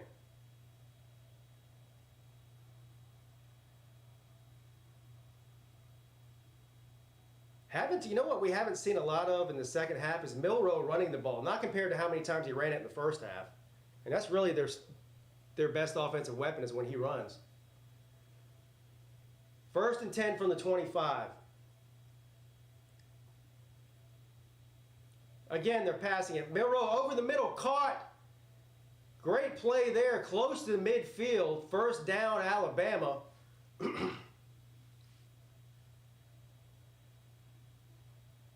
Good run after the catch. He almost slipped and fell. 1st down.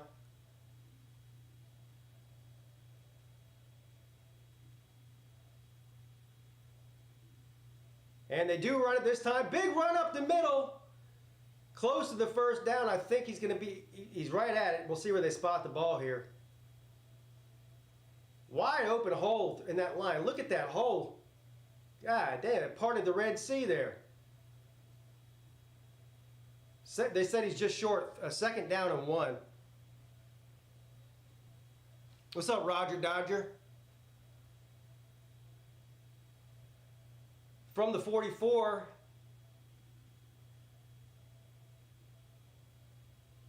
Milroe back to pass. He's got all freaking day.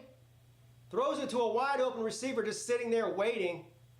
1st down, Alabama. Inside of 9 minutes now.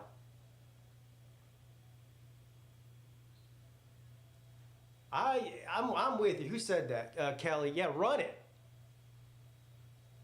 Run it.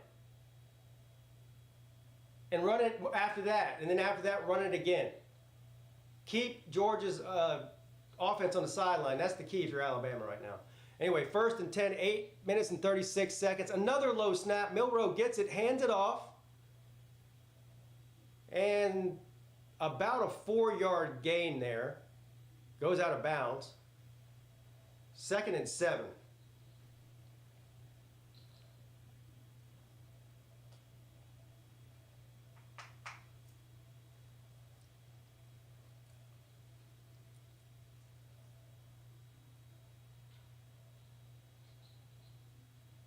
They're saying 2nd and 6, sorry. 8 minutes left. Milroe. The snaps have been low all night for Alabama. And to Milroe's credit, he's done a good job of not letting one get loose. And they do run it on 2nd and 6, and he's going to be 2 yards short. So, 3rd and 2.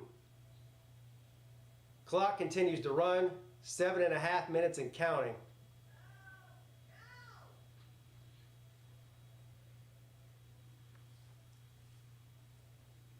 3rd and 2. Milroe rolls out to his right.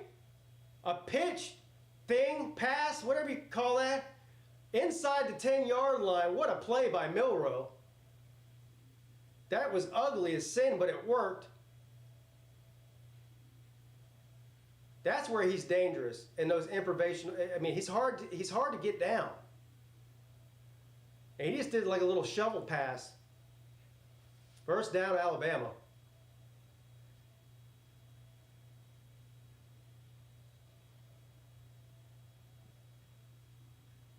A touchdown here would be absolutely devastating to Georgia with the time that's left. Milroe on his feet, throws it in the flat, caught inside the 10, puts his head down, touchdown Alabama. Wow. Wow. What a drive. Bond with the touchdown. Oh shit, what did I just do? What a drive. Tiger in the burrow. How you doing, buddy? All right, they're going to review this 100 times here. I don't know. It's very close. Let me see here. It's very close. Now, they called it a touchdown on the field, so we're going to have to see some sort of indisputable video evidence that it wasn't a touchdown. I like this angle better here. Oh, I think he's going to be about a foot short based on that angle there. His elbow is on the ground and the ball is back here, sort of like this here. And it's not across the goal line. I think they're going to overturn this. I mean, it's going to be 1st and goal from the whatever, from the 1 or from the 1 foot line. I think they're going to overturn this. He's definitely short, right? Yeah, you guys think he's short too.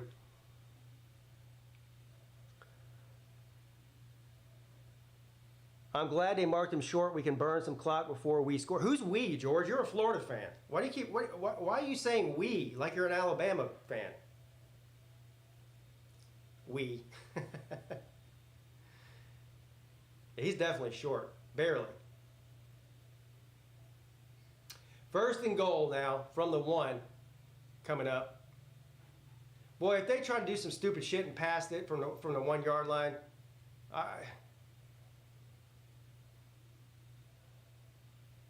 honestly, I would just quarterback sneak it with Milroe. He can fall forward and get a yard without a problem.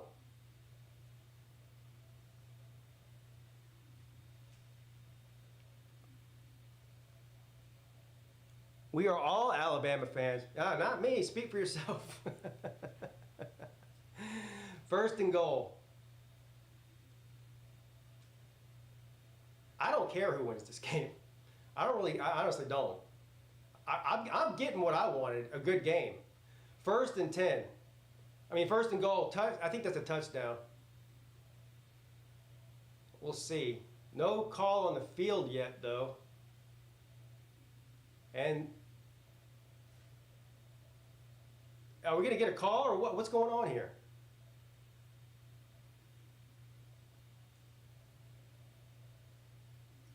Yeah, they don't. Even the refs don't know if he got in.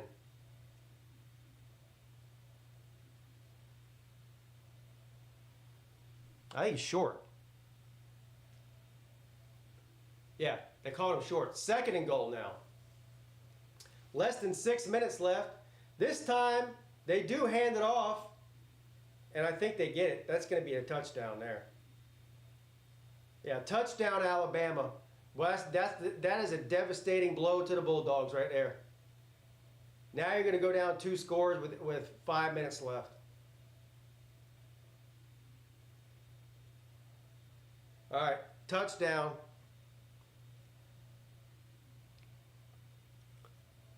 It's not over, but that was a devastating series of events there for the Bulldogs. Time's a real problem now for them. Less than 6 minutes left.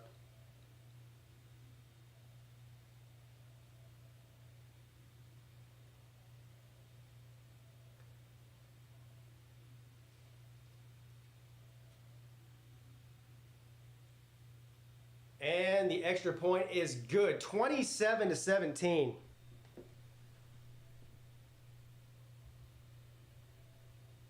(27-17). Alabama on top. Well, unless you have an influence over the score, it's not we.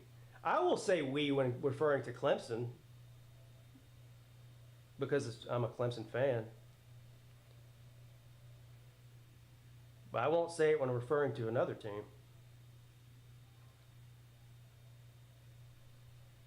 Yeah. Well, it's funny. I mean, people are rooting for Alabama because Georgia's won 2 in a row and they're tired of it. But, just a few years ago, everybody was rooting against Alabama for the same reason. And a few years ago, everyone was rooting against Clemson for the same reason. So if somebody's rooting against your team, it's probably because you're the best.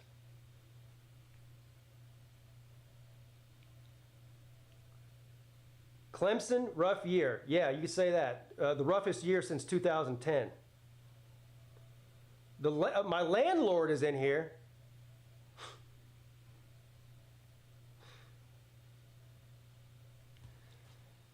All right. So, Georgia needs a fairly quick score here, I think. When I say fairly quick, I mean probably within about 3 minutes of the time of the game clock. Then they're going to have to kick it away and hope for a 3 and out and get the ball back. That's pretty much the formula here for Georgia to stay in this thing.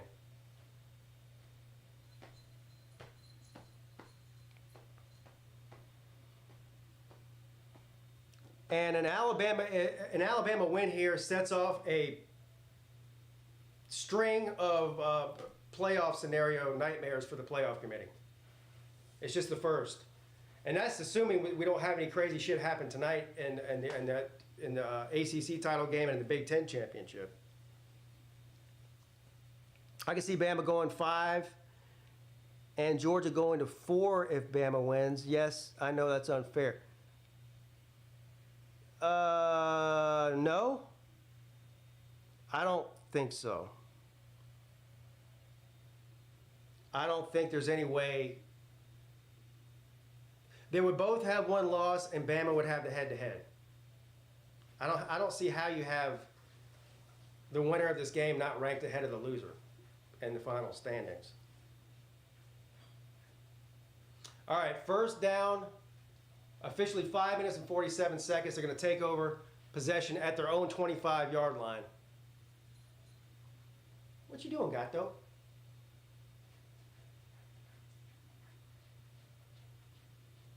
What are you doing? Damn, cat. Cat doesn't know what it's doing. I showed Mrs. Peete a real man last night. Oh, really? I didn't see you here.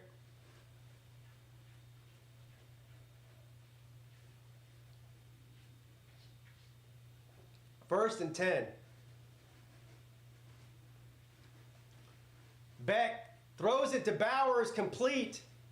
He gets close to the first down. We'll see where they mark him. Damn, bugging here. Second down and 1.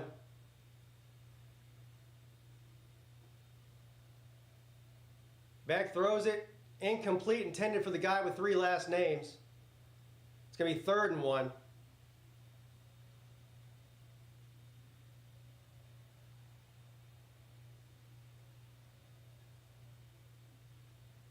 Obviously, 4-down territory for the rest of the game for Georgia here. And they're going to hand it off on 3rd and 1. I don't think he got it. I think he's short. He is. He's about a foot short. About a foot short. Georgia seems to be taking their time. Yeah, that's something they don't have the luxury of doing. 4th and inches, they're going for it from the 34 and a half. And they get it. Good run all the way up to the 45-yard line. First down, Dogs. Clock is becoming a serious problem now. They need to have some urgency about them. 4.5 minutes left. Beck. Under pressure, taken down. Oh my God. They're going to call a horse collar on him though. So that was, oh no, a face mask. He took him down by the face mask. So that's going to be an automatic first down for the Dogs. What could have easily been an 8-yard loss there. Well, you can't do that. Not that he meant to do it, but he did do it. Granny Panties is in the house. Some of y'all's names, man. Granny Panties is in the house.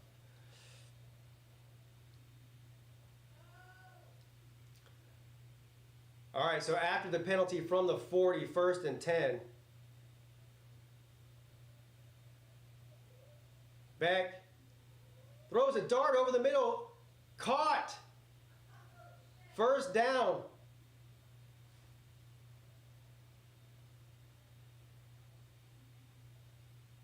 What did I say? I said they need to score within 3 minutes.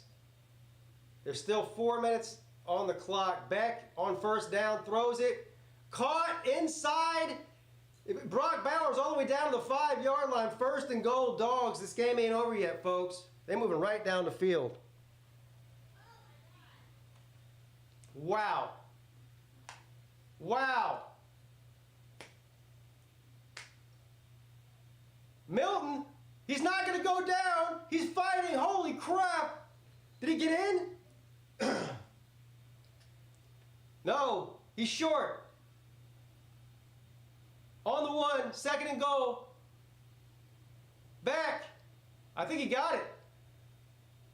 I think he got it.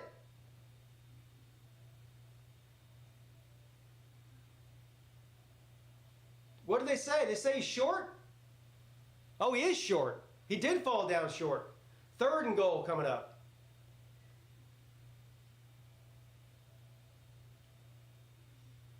Third and goal from the 1. Beck in shotgun. He's going to hand it off. I think he's short again. Holy hell. He didn't get it. What is going on? 3 in a row from the 1. All stopped. 4th and goal. This is the game right here. My legs are cramping up. This is the game right here. 4th and goal. That's unbelievable.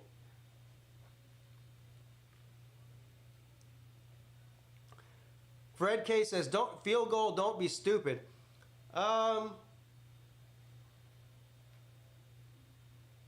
Yeah, I don't necessarily disagree with that. I didn't even think about that. It's kind of hard because you might not get an opportunity to be at 1 foot away from 7 points though. Again in the game, it's very tempting to take the points here, the field goal. But since you need a touchdown anyway, you might as well get it while you're on the 1. I don't know. I think I'd go for the touchdown. I really do.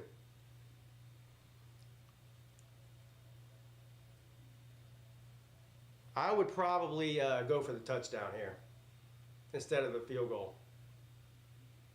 4th and goal from the 1. 2 minutes and 54 seconds.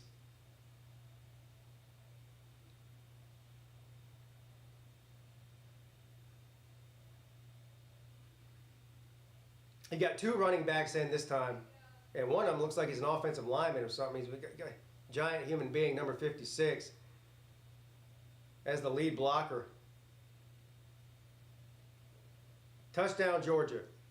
All right, so there's your answer. They did go for it, and they did get it. Kendall Milton. So, here's the thing. Less than 3 minutes now. It's 2 minutes and 52 seconds. Georgia's got 2 timeouts.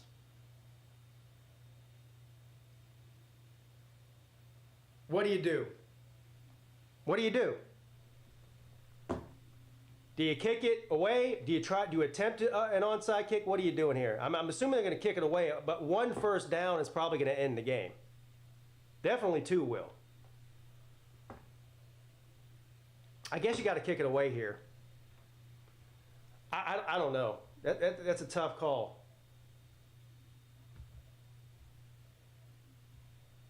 Squib kick probably. Yeah. Onside kick, kick it out of the end zone. Onside kick, onside kick. Joe says kick it away. I think I'm with Joe. I think I'm with Joe. Kick it away and hope you can get a 3 and out. You know?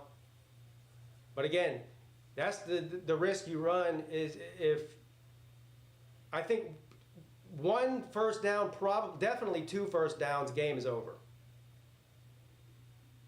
So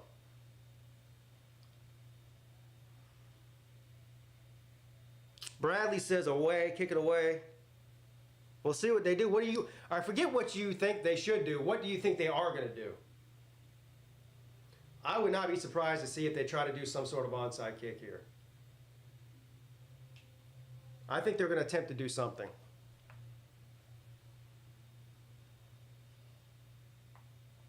I don't see why the Dogs didn't go for a 2-point conversion on the touchdown. Why would they do that?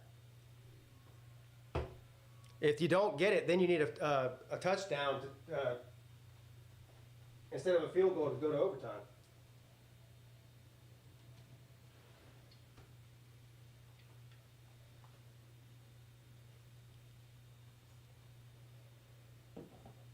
I don't even have a dog in this fight, no pun intended, and I'm stressed out. I don't even care who wins. I'm thinking they're going to do something funny here.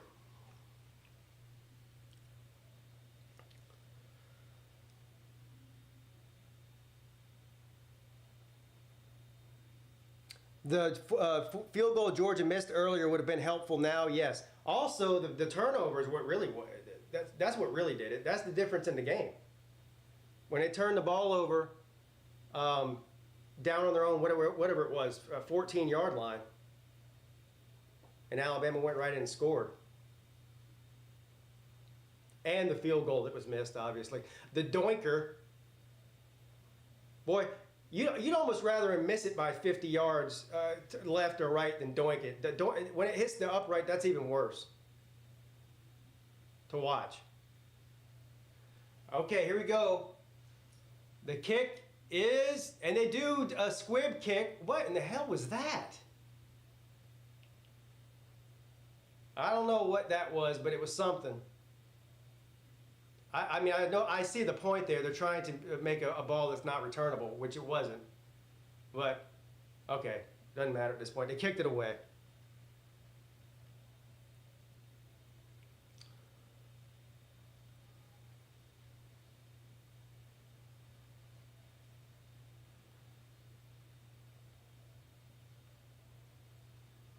Time is, oh no. For some reason, they just went 2 seconds just went off the clock.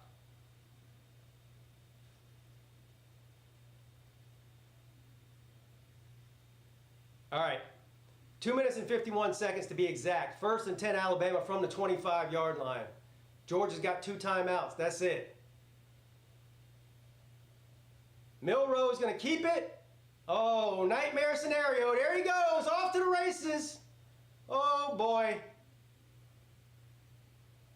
Oh boy. Oh boy. First down.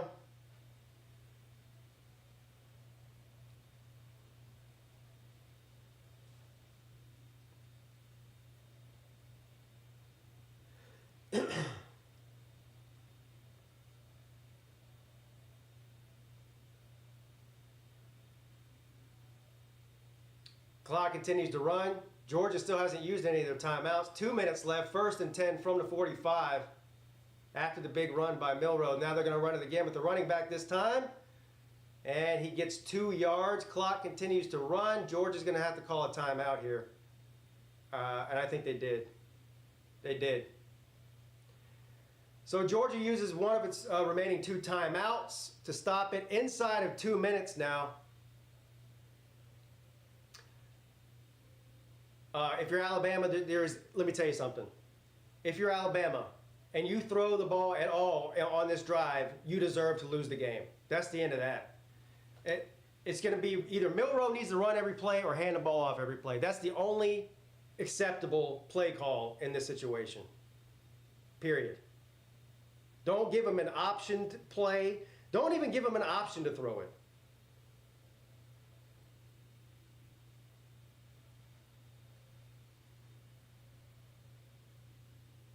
And you would think that that would be obvious, but obviously, if you think that's obvious, you haven't watched Clemson play this year. Will Georgia still be number 1 when they lose? No. No. No. And not only that, they probably won't even make. They won't make the playoffs either. They probably won't even be in the top 4. Washington's definitely in. Texas is going to be in now if Alabama wins, because they have a head-to-head win over Alabama. So that's 2 right there. Michigan and Florida State both win tonight, like they're favored to do. They'll both be in. There's your 4. Alabama winning this game is the best thing that could happen to Texas, because it's going to put them right in the top 4. Texas. 2nd down and 8.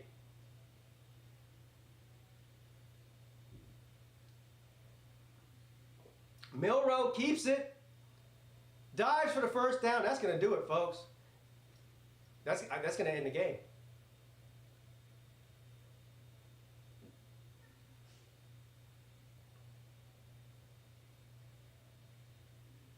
Georgia's only got 1 timeout left. That should do it.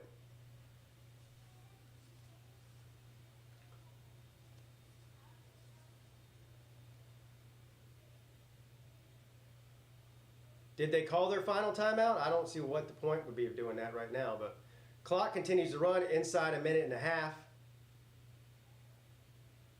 Run the ball and do not fumble it. That's the main thing here.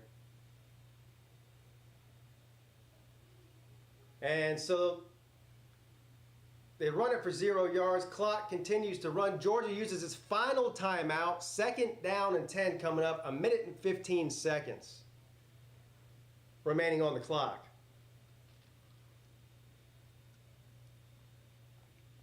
How would I like to be the ball carrier for Alabama right now? You wouldn't. You don't want to be the guy that possibly fumbles it.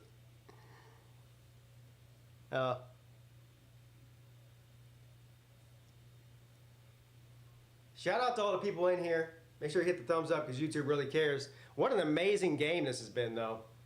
For those of you who have been watching this at home or watching it on this stream, it's been an entertaining game. The game last night and the game today, you can't ask for 2 better conference championship games than these ones. Also, I will be back at 8 o'clock. After this game is over, I'm going to shut the stream down. I'll be back at 8 o'clock for both the Big Ten championship and the ACC championship game, but that's going to be on Patreon. So, or if you're a join member, you'll get a notification for it. It won't be live on YouTube. 3rd and 10.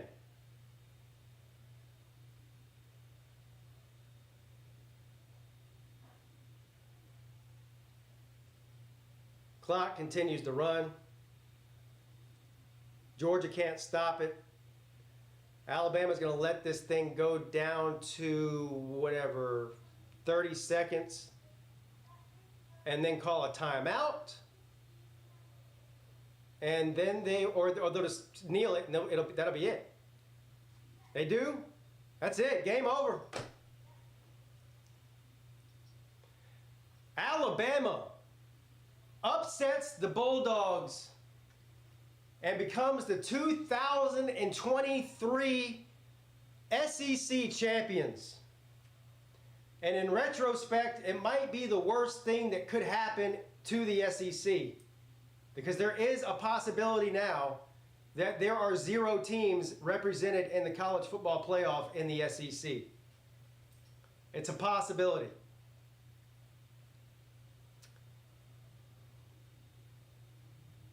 Unbelievable game. Unbelievable.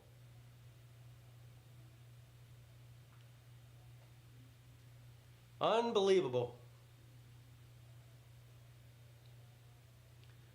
Well, I said there would be at least one upset today, and that technically it's an upset, right? There were 5.5 point underdog. Alabama was.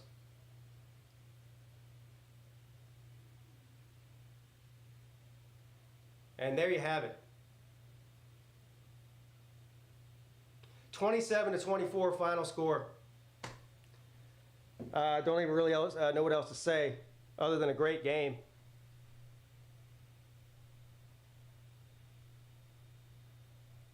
That's it.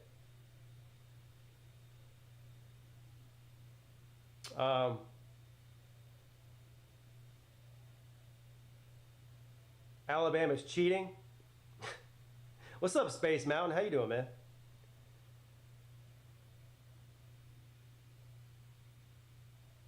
I'm so mad I'm going to break my neighbor's TV. Why would, yeah, don't break your own TV. Break your neighbor's TV. Why would anybody break their own TV? That seems silly and counterproductive.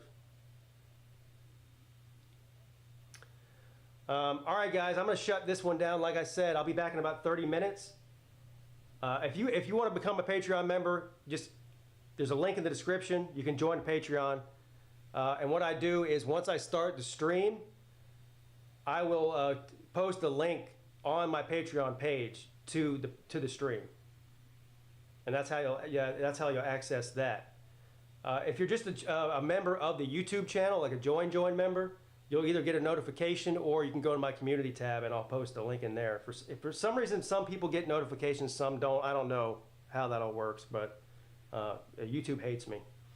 But for all of you guys, I'll see you guys in about 30 minutes. Everybody else, thanks for hanging out. Had a great time last night and today. And that's it. Congratulations, Alabama.